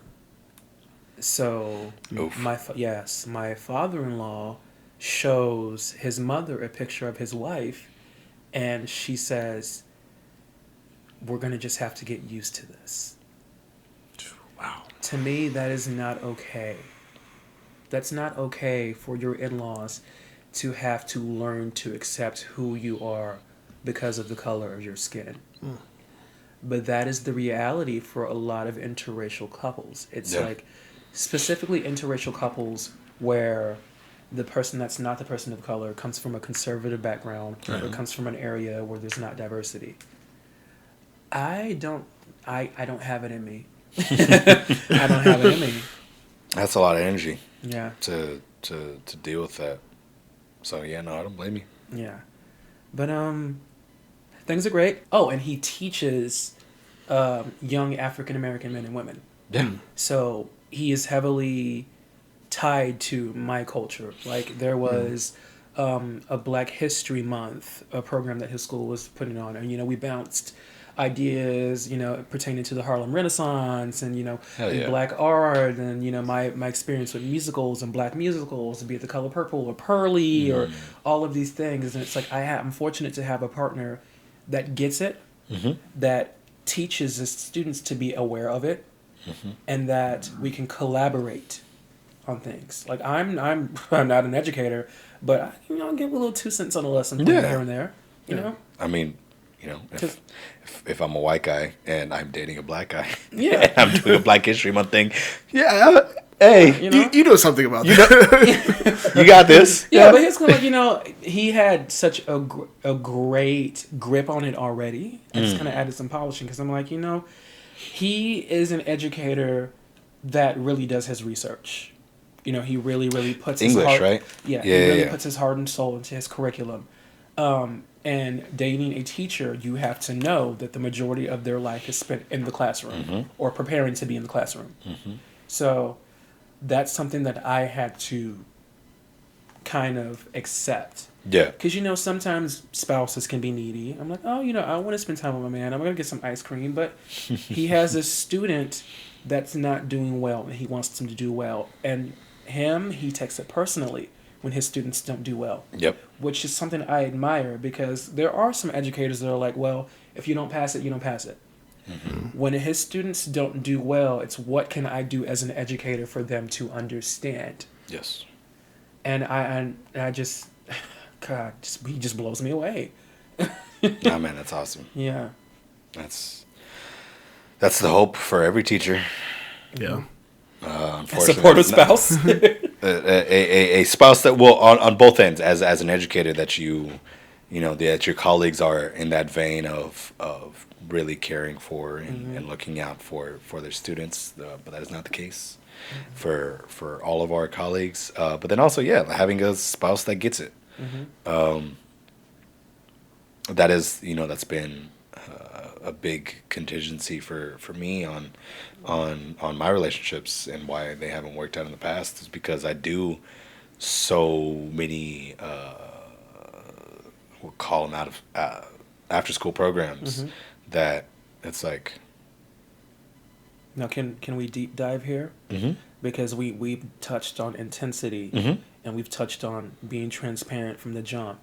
So when you do go into these situations, how do you approach your dates, and what do you do that you deem as intense as far as conversation is concerned?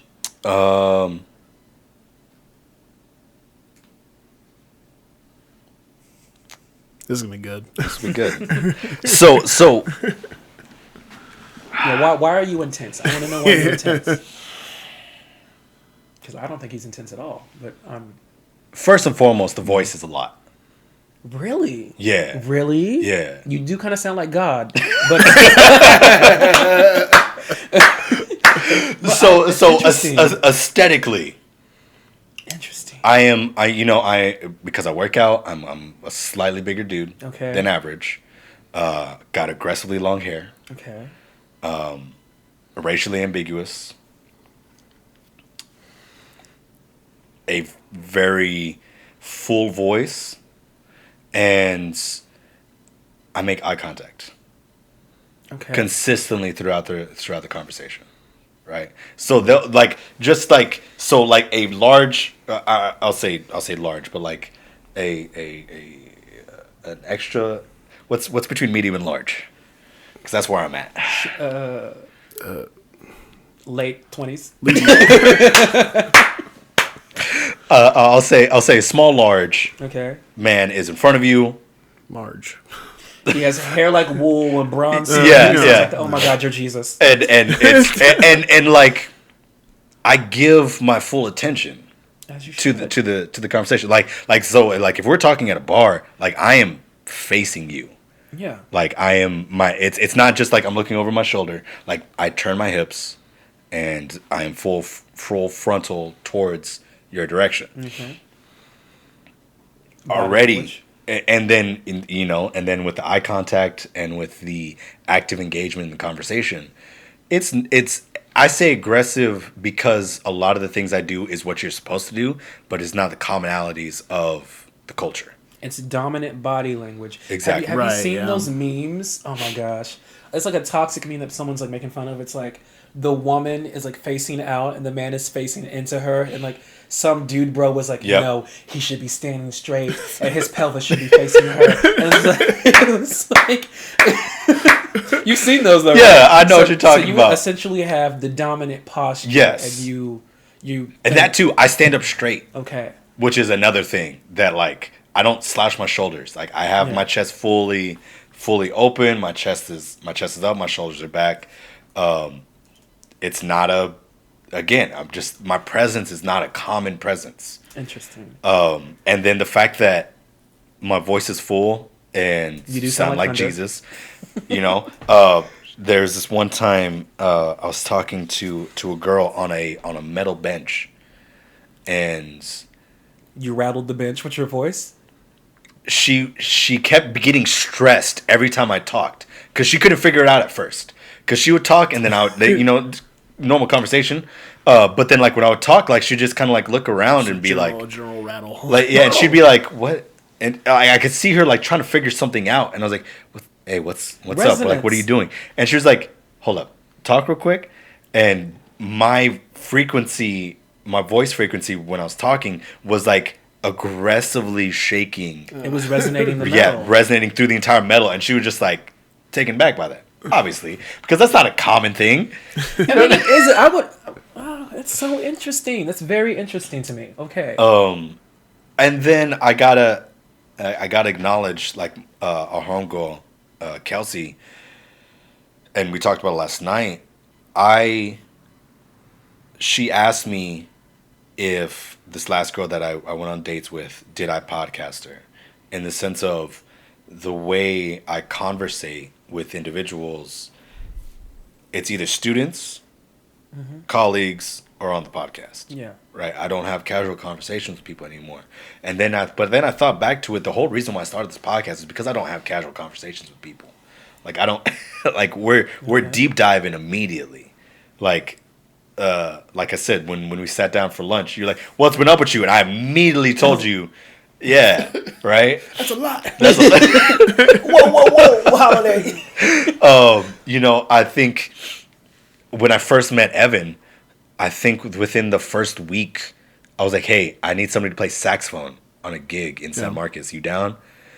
And then he drove down, and then we spent an entire day in San Marcos. We did, yeah.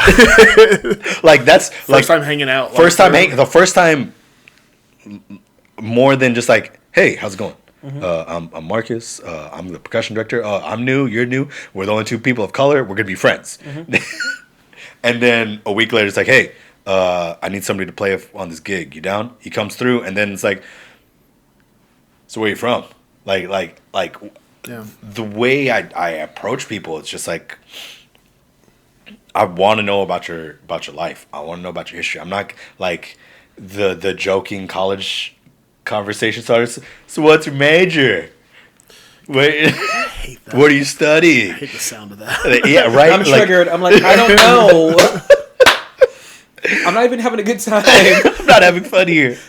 You know, like my conversations when I was a bartender is just be like, I would tell people about that theory. I would tell people about about my days of the week theory. I'd be like, where I had this 30-minute conversation about my love for hip hop with somebody Okay. that just came in off of their shift of work, and I was telling them that I want to be a historian and make hip hop a legitimate aspect in the classical music curriculum world. would be great. It'd be fantastic. And I was like, and I was entrenched in this idea, and I was giving her, like, she came in for a drink after work, and I'm like, yo, let me tell you about Hip hop is Biggie. an American art form, and it should be. Yo, hip hop started in 1974 with DJ Kool Herc coining the term for his block parties in New York. Biggie's the first artist to rap over the bar line and not like rap on the downbeats. Mm-hmm. That's not a. You don't start conversations like that. True. But I do. And that's fine. And I know it's fine, but like that's what I'm saying is intense. It's like I'm gonna ask you about your childhood and not like, oh, what sports did you play? It's like I'm gonna ask like what happened to you? Like what's some things that like you liked? What's some things that you didn't like? And I just have a way of starting with a question and getting to like your life story. Well, well, from what it sounded like, is you prioritize depth in your life. Oh, absolutely. You know, and I think through law of attraction, you will attract the right people, be it romantic or platonic. Like, not everyone wants to have vapid surface level relationships, and from what I'm gathering, that's not what you want, and that's not what you desire from your spouse, and that's fine. You're not intense. You just want depth. Yeah. and you know, I am having conversations with you, having conversation with Vince, the like him breaking it down and just like, you're not a simple person, you're a complex individual, and that's fine. And like, and that's him putting it like that, like kind of, it just made a lot of sense. You'll never be too much. And don't ever make yourself small. And I'm you know, I'm realizing that, and I have also kind of put myself in these situations where I kind of make myself unavailable. Okay. Because I do so much. You know what I mean? I unpack that a little bit, or you want to unpack that? Yeah. Well, so like, let's just talk about me and Evan's first year. Okay. Right, our first year out here in Temple. So we go through the football season, right? Normal football season, very busy. Immediately following football season, I no longer become just a percussion director. I pick up the third band, right? I start a brass band. I start a salsa band. I start the indoor drumline program at the high school. I'm running the entire program by myself. And then every weekend I'm driving down to San Antonio to teach the Violet Crown, which is another indoor drumline. And that was, so give or take, I was teaching 96 hours a week. And you were trying to find love in the midst of this? No, just out of curiosity. Yeah, so like that's what I'm saying is like I put up these own blockers to where like I'm like, yeah, dude, like no, I want a girl, and then it's just like, but where? But I still think it's capable. I still think it is. Oh yeah. And like I said, and every girl that I talk to is like, yo, like I'm mad busy. And they always say like, yeah, no, I get it. I'm like, no, you don't understand. You don't understand. No, like I'm legitimately You're not gonna see me for like 2 weeks. Like, yeah. Okay. There's gonna be a stretch of time where I just disappear. I promise I ain't gonna cheat on you because I ain't got time to do that. Yeah. But it's just like I am teaching. I'm waking up at 4 to go work out, and I'm done teaching at 4 a.m. to go work out, and I'm done teaching at 8:30. I've got an hour and a half window to eat dinner and talk to you before I have to go to bed to run it back the next day. Oof. Right? That's not, you know, not a lot of people are down with that. You know, then not a lot of people are down with me running between 2.5 hours to go from city to city to go teach this other group. And, you know, not people are down to ride with me while I'm sleeping on people's floors, on people's couches. So that way I could teach these individuals. You know, that Christmas break, that first year, I drove 1,500 miles in Texas, and I taught 12 of the 14 days of break. That's a lot. It's a lot. But you know, I think Yeah, I have it's this. gross. That's gross numbers, right? Yeah, I did that. You know, wouldn't kill you to, you know. Yeah, no, I definitely, and you know, we talked about this on, what was it, episode 5 or 6, mental health. That was like 3. 3, yeah, where I wanted to kill myself because then everything fell apart and nothing that, like, all the work I'd put in was for naught. And I was like, Yeah. oh. No, it takes a toll on you, and I totally understand. And I think I have this hunch that you're going to be in a power couple. Oh, for sure. Because what it sounds like, from what I'm gathering, and mind you, I'm not a shrink, I'm not a psychologist, whoever's listening. Oh no, man, it's all bro science out here, baby. I don't All know, bro you know, science this out is here. just from perspective, I think you are going to need a spouse that prioritizes self-identity and individualism, that knows that my man is busy. So I'm going to spend a lot of time doing me. And we will come together when there's an allotted time for us to come together. Do you do a lot of stuff during the summer? My summer this year is gonna be 4 weeks. Okay. Yeah. So and you know, I try to, on my breaks, and this is also, I say it's a talent. Like when I take a break, I take a break. Okay. Like I'm done skis. Okay. So spring break, our first year, I just went to Houston for 3 days.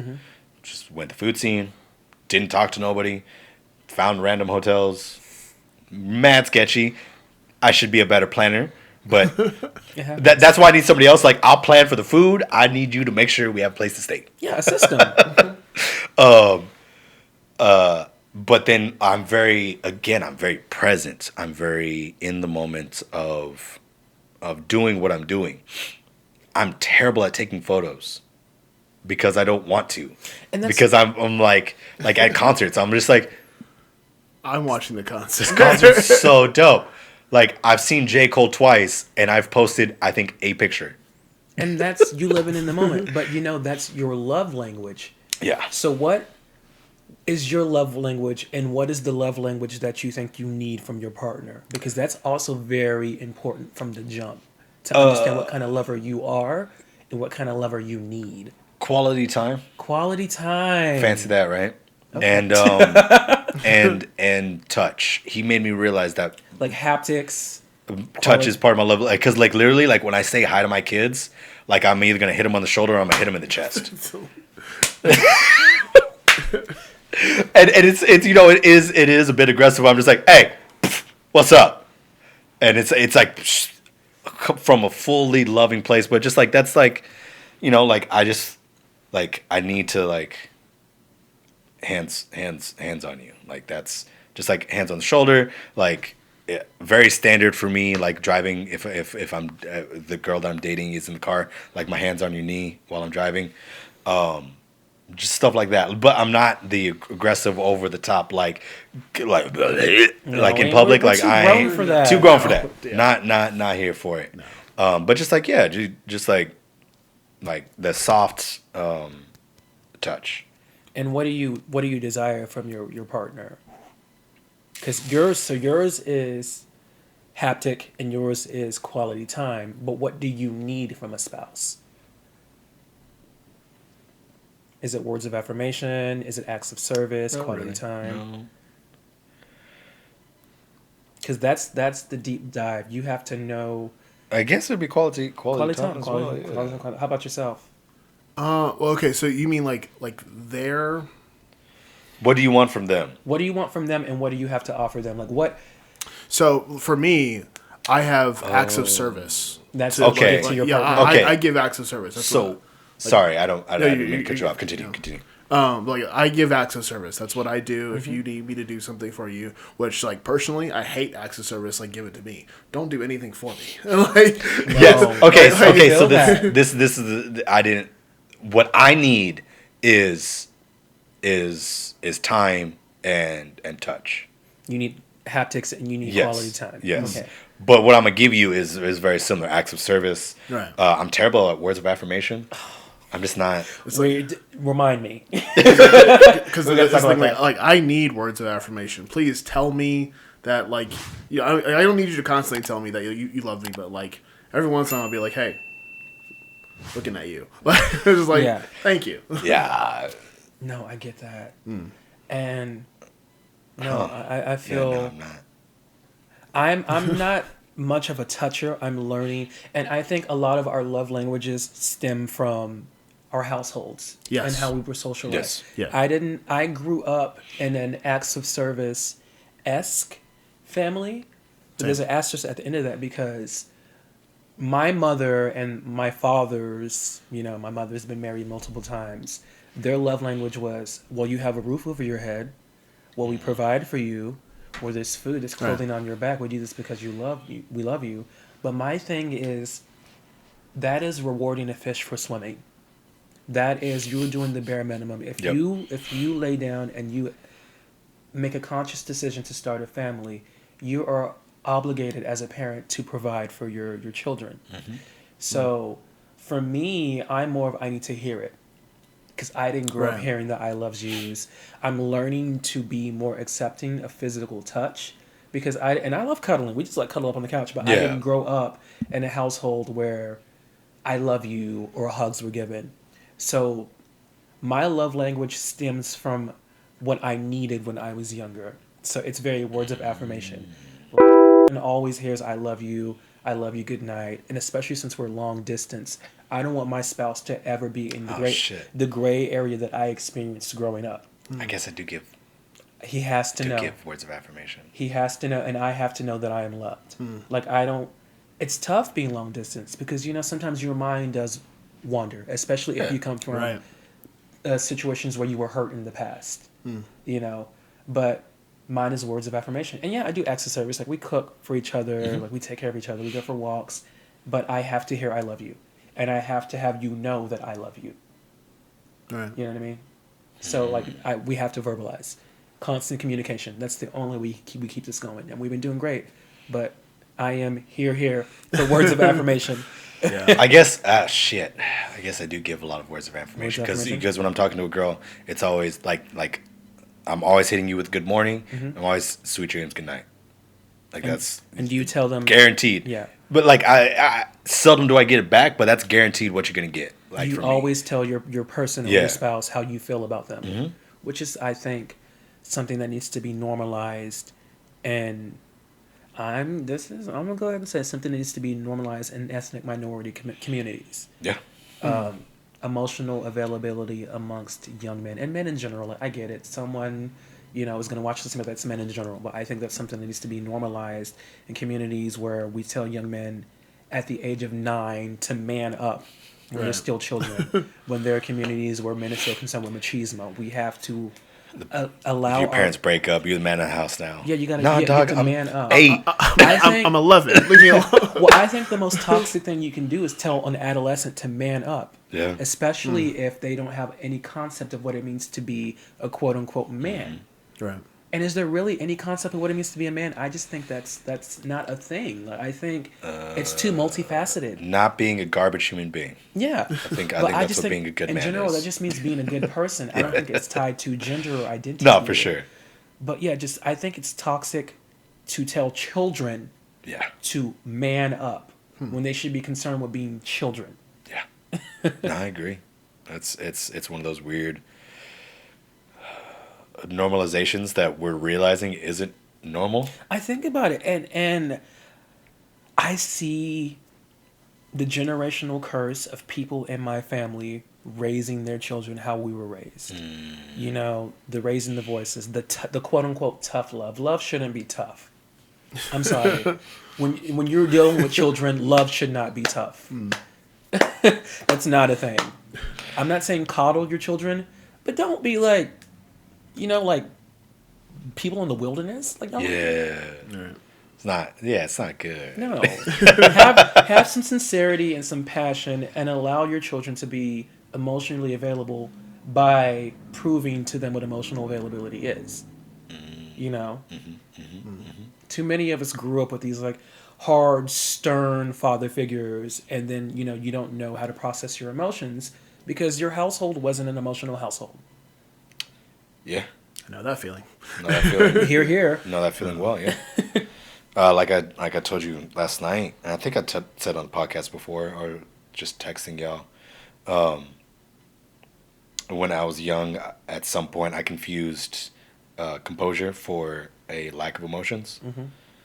Yeah, it's just one of those things. Like as a kid, you just don't understand what that is. So just like when you process things, and you're only able to like, I've only got these 10 blocks of information. Mm-hmm. And I see this.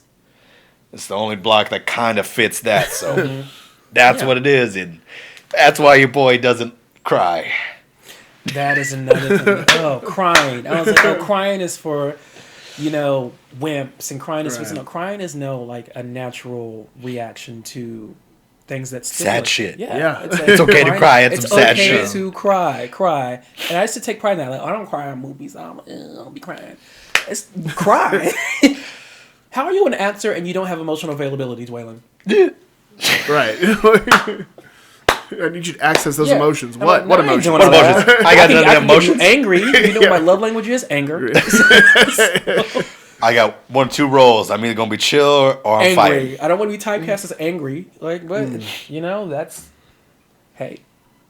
Yeah, man. It's a fun game going back in your childhood and seeing what didn't work, or seeing why you're the way you are. It's a lot, and I recommend therapy to anyone. I think therapy does a lot of deep diving that you can't do on your own. You can only be so introspective by yourself. Sometimes you need a professional to help you, and it unlocks things. And there are things, if you've experienced trauma in the past, that are suppressed, but they affect your day-to-day life. It's like, why am I like this? Why? My thing was buddy. Funny enough, I hate when people call me buddy. Hate. I'm like, why do I hate when people call me buddy?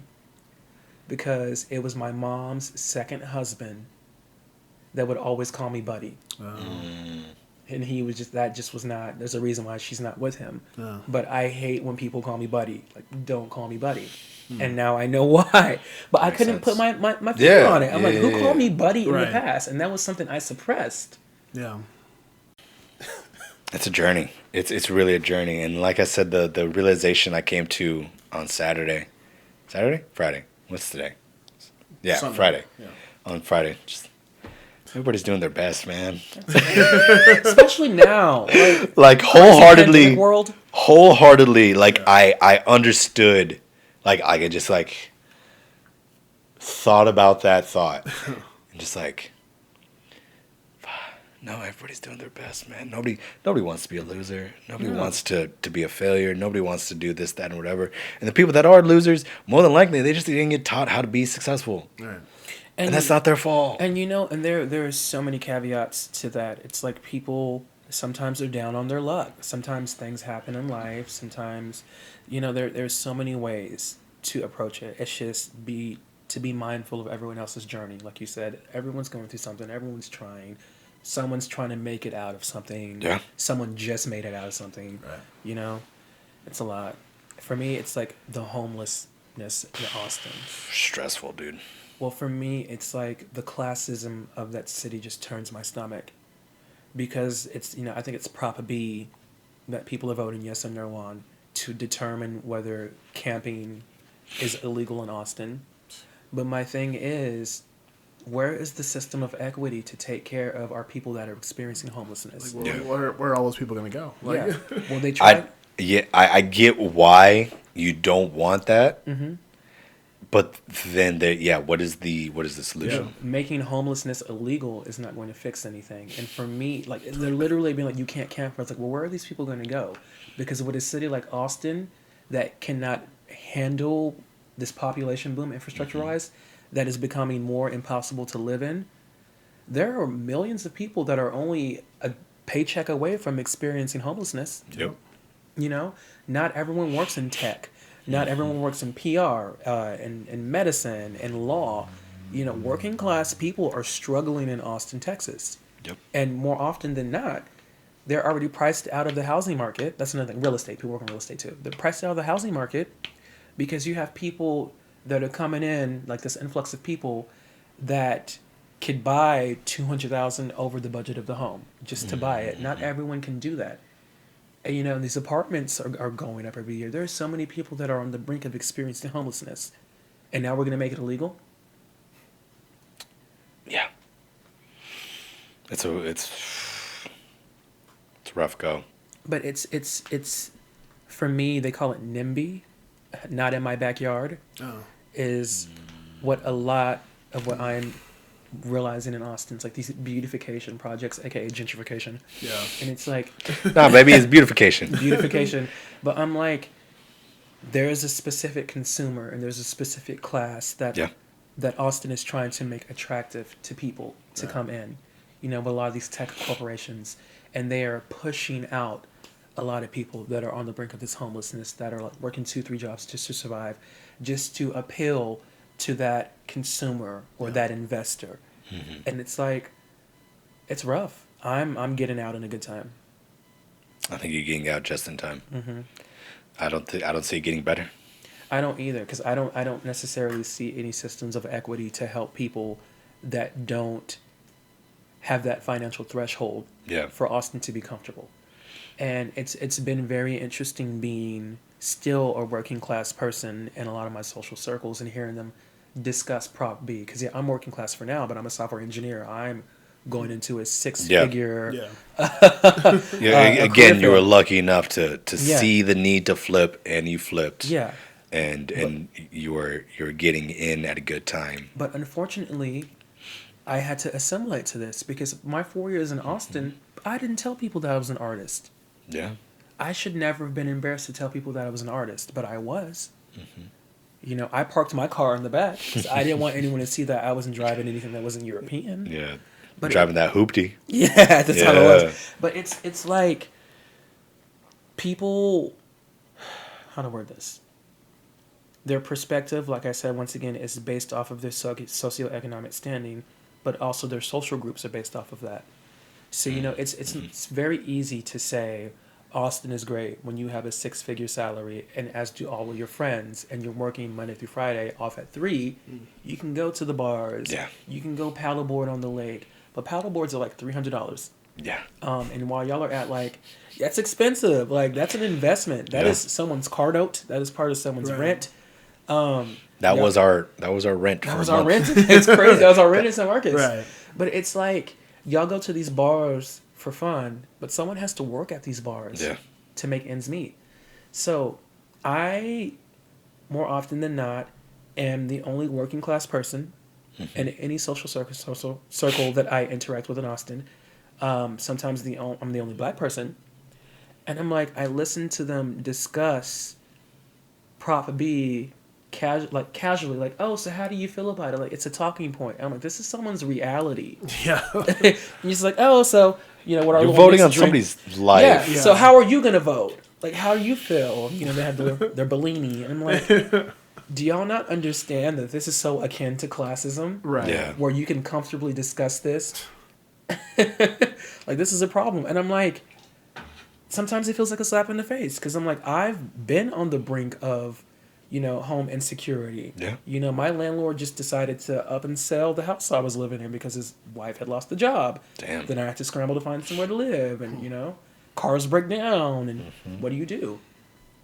So it's been very interesting living in Austin. It's a tough go. It's Yeah. really a tough go out there, and you know, my heart goes out to anybody that's struggling, dealing with that stuff, and you know, there's no good answer. You know, it's It's a complex issue. a very complex issue, and I don't think anybody's gonna answer it right. And unfortunately, there's gonna be an answer that comes, Yeah. and we'll see how it goes, man. It's Yeah, Get there eventually. get there eventually. Hopefully it ultimately works out in the end, but we'll see how long it takes to get to that point. Well, I'm very fortunate to be able-bodied and to be able to transition from, the city to move somewhere where I could be financially secure. A lot of people do not have the means to escape what's happening in Austin right now. Yeah. I'm just glad my boyfriend doesn't live in like Silicon Valley. He lives in Baltimore. Like, I'm very fortunate.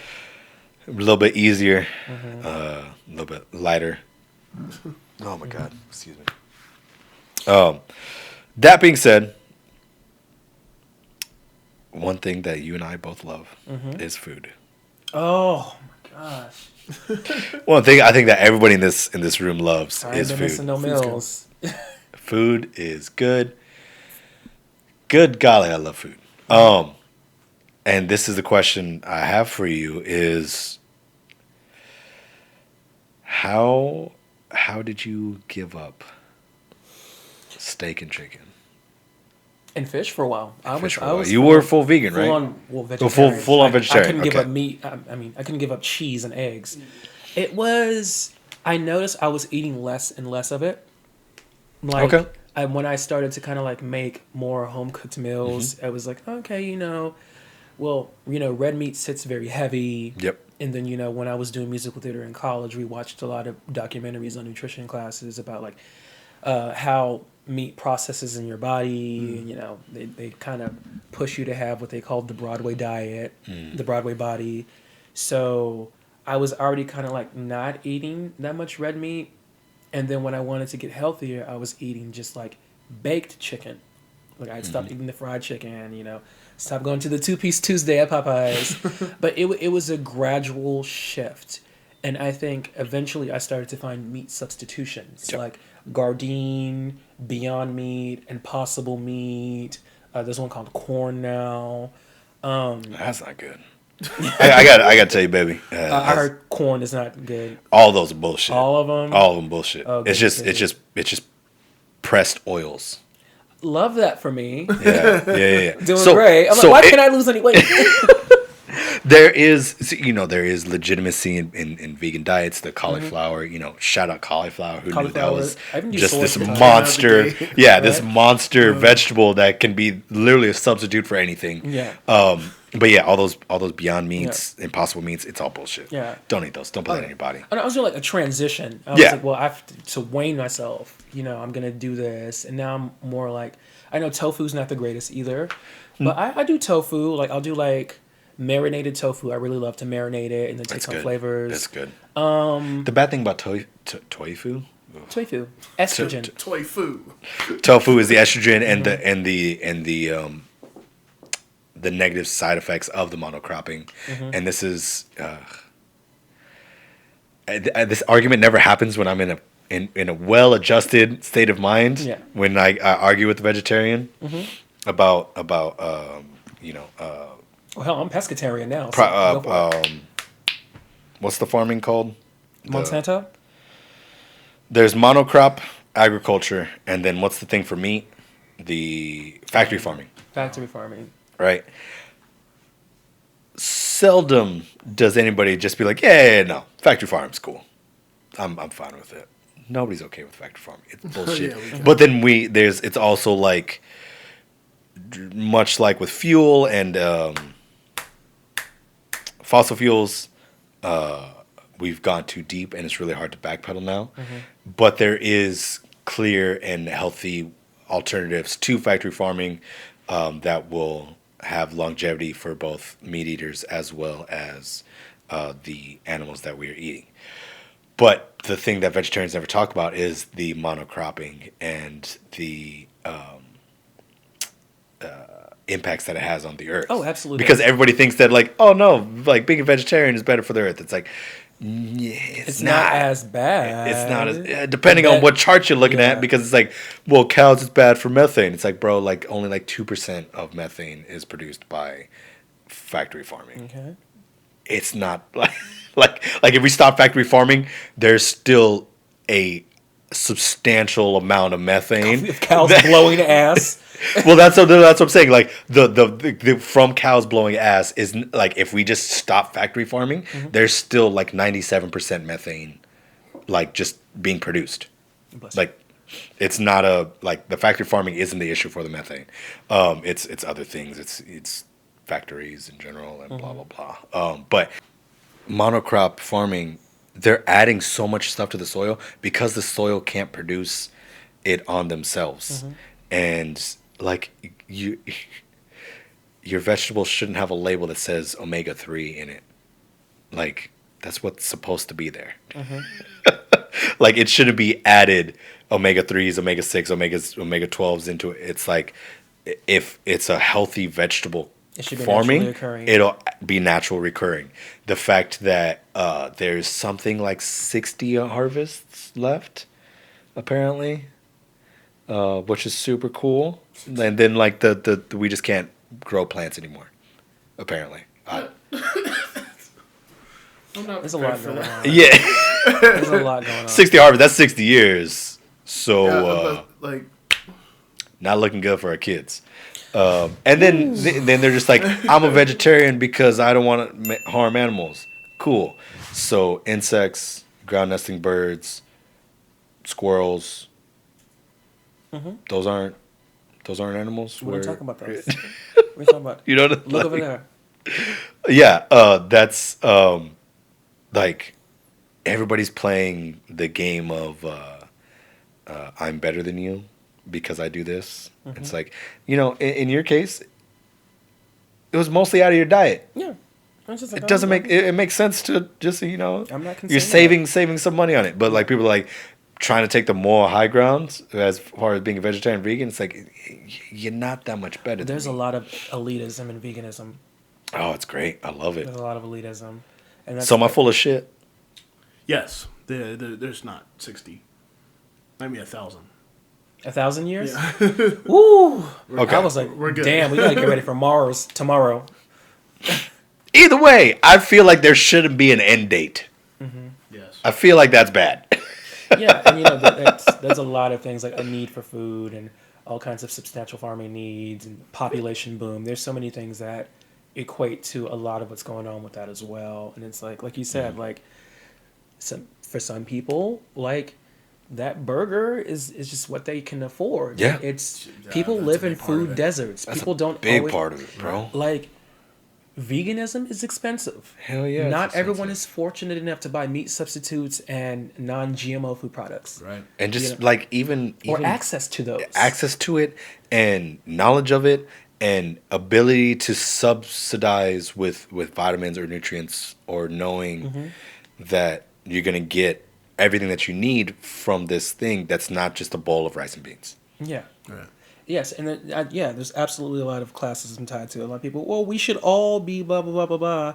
It's like, well, what about the people that live in the inner city that have no access to substantial farming or farms? Or, Bro, you're next to New York. Like, that's- there's a bodega on every corner. Yeah. You might be able to get a piece of fruit. yeah. You ain't getting much else. Yeah. Kevin told me this, redact his name again.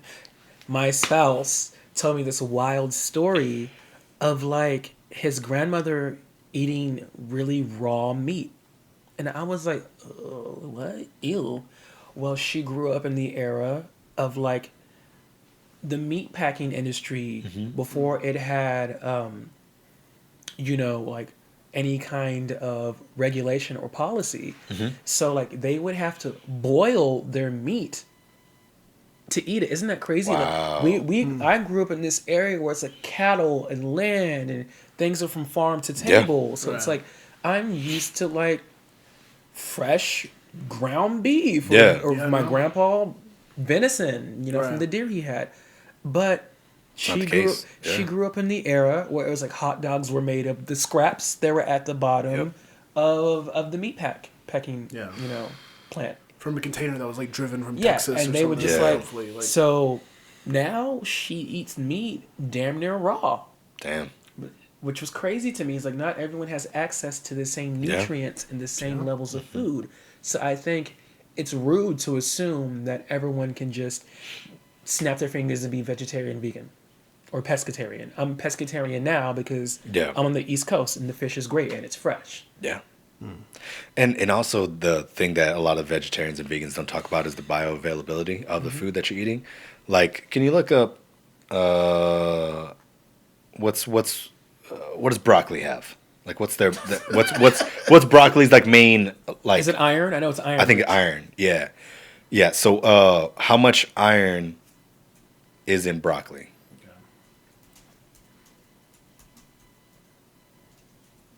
I can't spell. You got it, baby. Aaron. I can't. Yeah, I can't spell today. So 1.1 1.1 milligrams. All right. What's your daily dose of iron supposed to be?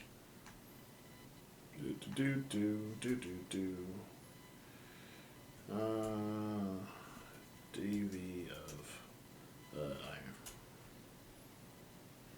18 milligrams. 18 milligrams. So when you see me with a big ass bowl of broccoli, so this is what I'm saying. So how much broccoli do you have to eat for 1.1 milligrams? This is like what serving is this though? you have to find serving size. Come on, macros. I know I'm not getting enough iron. That's why my knees always pop. I'm also sleeping terribly because I'm in bed by myself now. Give me a second. I'll keep talking. Yeah. So that's what. So he'll back me up on these numbers here in a second. But bioavailability is just like, can your body process it enough to get all the nutrients from it? / can you eat enough of it to get all the nutrients you need? Right. So like any vegetarians that's like, nah, man, I don't take any supplements. I don't need that. I'm like, bitch, huh?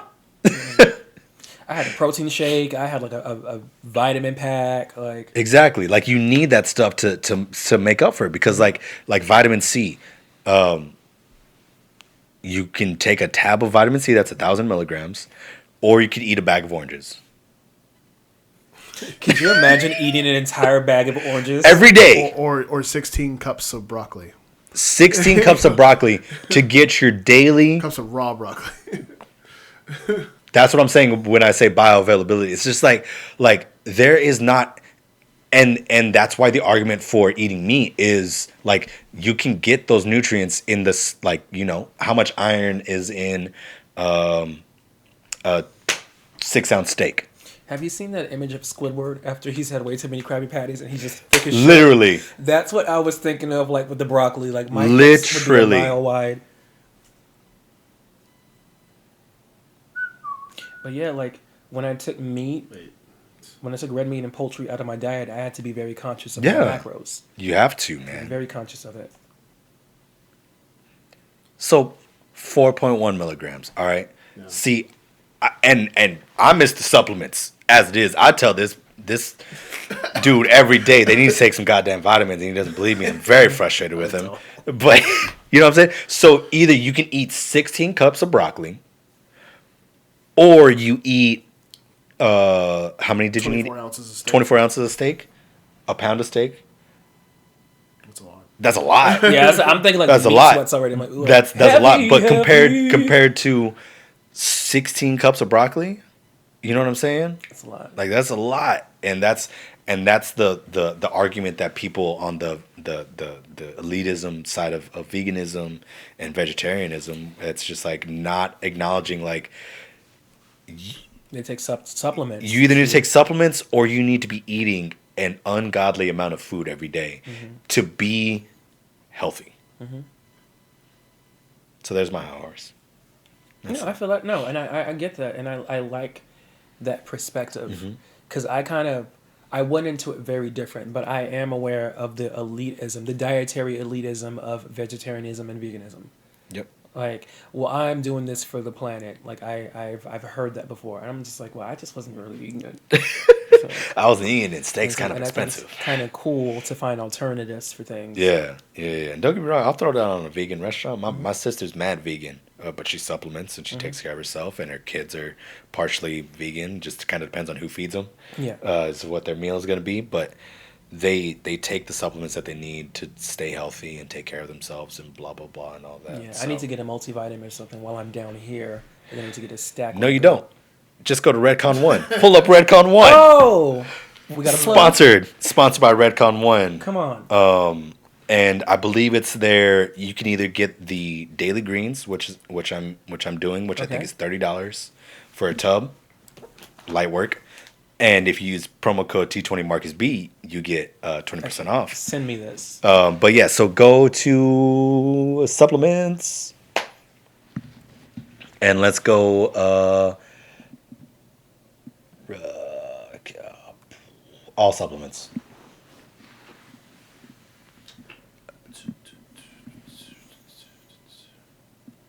So keep going. Total War. So that's all the pre-workouts. Their pre-workouts are intense, bro. Wait, This looks very familiar. You might have tried this one before. It's a fairly new company. They started in 2017, I believe. Are they at GNC? They are at GNC. I think I take their Redcon. Pause. Oh, wait, no, the RPG. So I recommend people get the RPG, the glucose disposal. Okay. Because basically that bumps the bioavailability in your food. Okay. Right. So even if you're eating 24 ounces of steak, you're not guaranteed to get all the iron you need. That helps get the last bits of it. Keep going. Because I have is it the thermogenic pre-workout? Mm-hmm. Oh my God, I be in spin class sweating. Yep. Nope. Breach. Pause. GI juice. That's what you need. Okay. There's your digestive enzymes. So that is your daily greens and digestive enzymes. And Yes. that will, take that daily. There's your daily dose of greens. What supplements we got? What vitamins we got in here?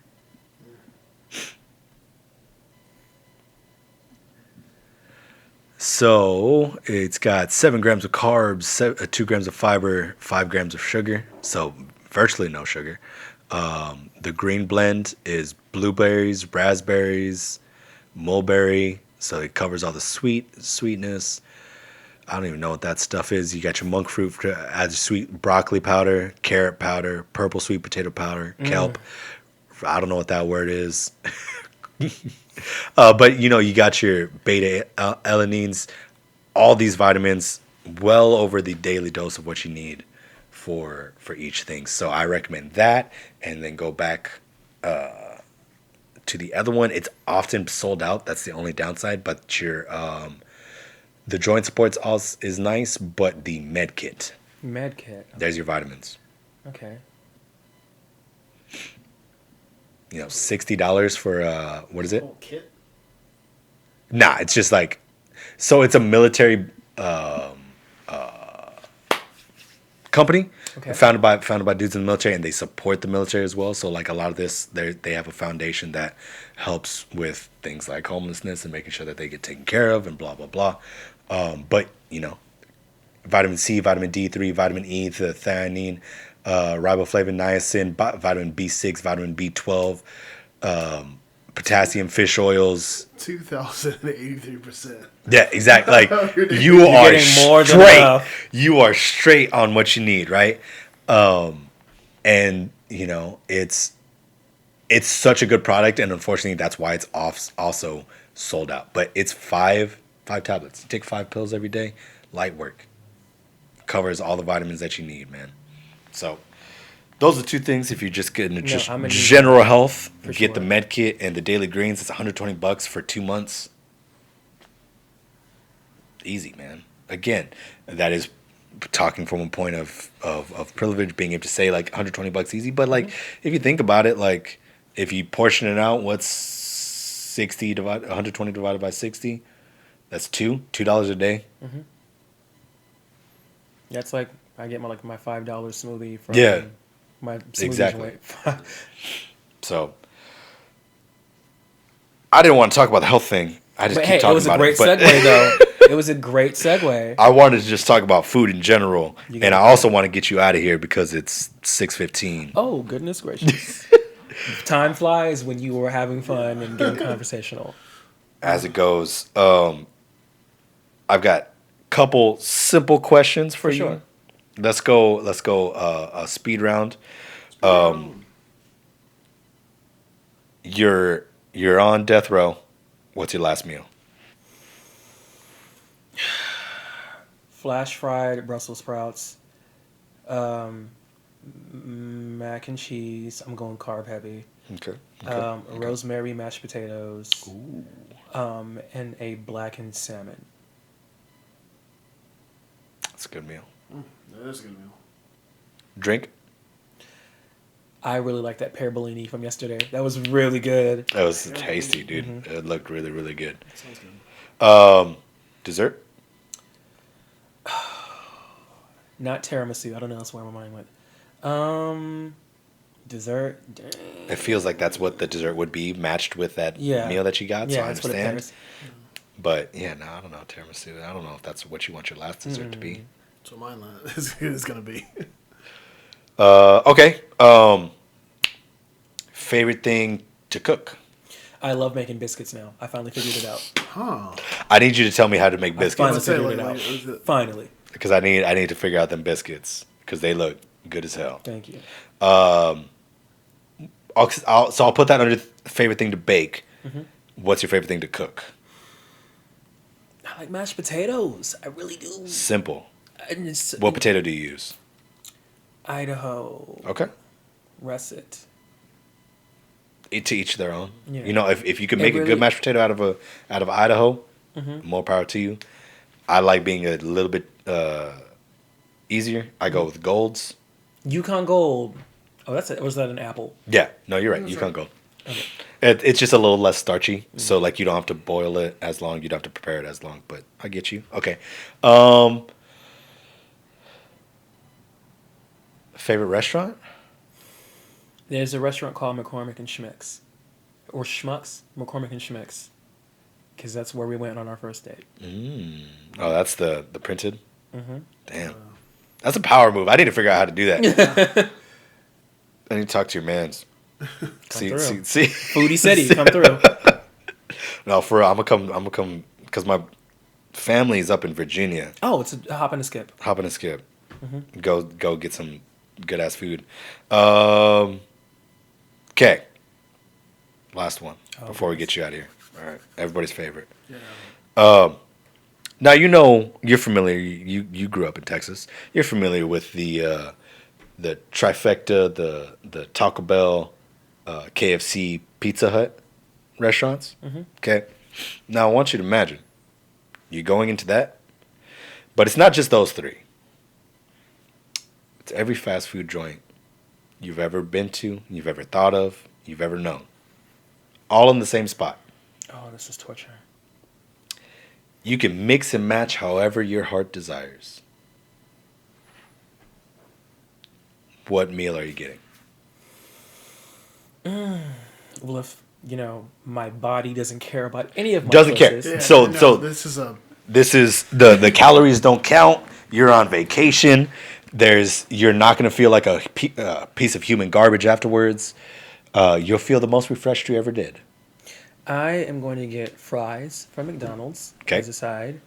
I'm going to get a veggie burger from Pizzeries, Okay. like a triple veggie burger.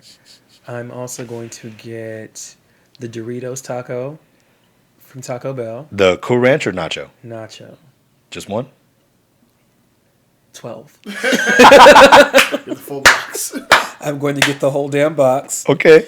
I'm going to get the passion fruit lemonade from Starbucks. Ooh. And for, Starbucks. Nobody's brought Starbucks in Yeah, yet. no one's brought Starbucks. and for dessert, I'm going to get the red velvet cheesecake from Cheesecake Factory. All right. And I'm going to hate myself. No, Oh man. yeah. It's fine. As long as you kill all 12 tacos, you won't Easy. feel like garbage. Easy. It's only if you don't finish the entire I'll meal. just rage eat them. Dude, I can't thank you so much for coming out. I'm so glad that we got to hang out yesterday. I'm so glad that we got to hang out today. Absolute pleasure, as it always is, getting to chat with you and see you. If only we could talk about everything we talked about yesterday Yeah, I on the know. podcast. Hey, when you have your late night show, because that's where your trajectory is going. We get the Patreon, baby. Yeah. we'll have you on, and it'll be a mess because that's what our time in college was. I can write a book. Thank you for having me. And like, it's always an honor, and I'm so great. It's great to be here and just to see the evolution of everything that you've been doing and the work you put in. It's an honor. I really appreciate it, brother. And hopefully, like I said, I'm trying to buy a house, so it's gonna get upgraded again. So we'll see how the next studio looks Let's do it when that happens. And you're always welcome, whether or not it be in person or be on Zoom. As much as I don't like the Zooms, it is what it is, man.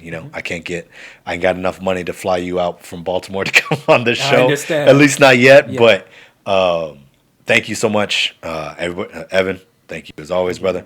Everybody that's been rocking with us all the way to the end. Thank y'all so much for watching the episode. I hope you guys enjoyed it. Last thing, any final plugs, shout outs, anything you want to bring attention to, anything like that? Nothing yet, but we'll see what's on the horizon. Okay. Life is always interesting. Mm-hmm. Oh, what's the other one I say? Any thoughts for the kids? Is it safe to say, like, take the risk? Do it. Life is short. Have fun. Be open to new experiences. That's it. Live the life when you're young so you can be old like us. Mm-hmm. Make lots of stories. Hey, brother, I appreciate you so much. Thank you for having me. You take care. Get home safe. Say hi to your mans. Absolutely. I'm for real going to hit him up about how he got your name printed on the menu. That's badass. That's a power move. I've never heard that before. But yeah, brother, you be easy. Everybody Thanks, else, man. peace. Take care, y'all.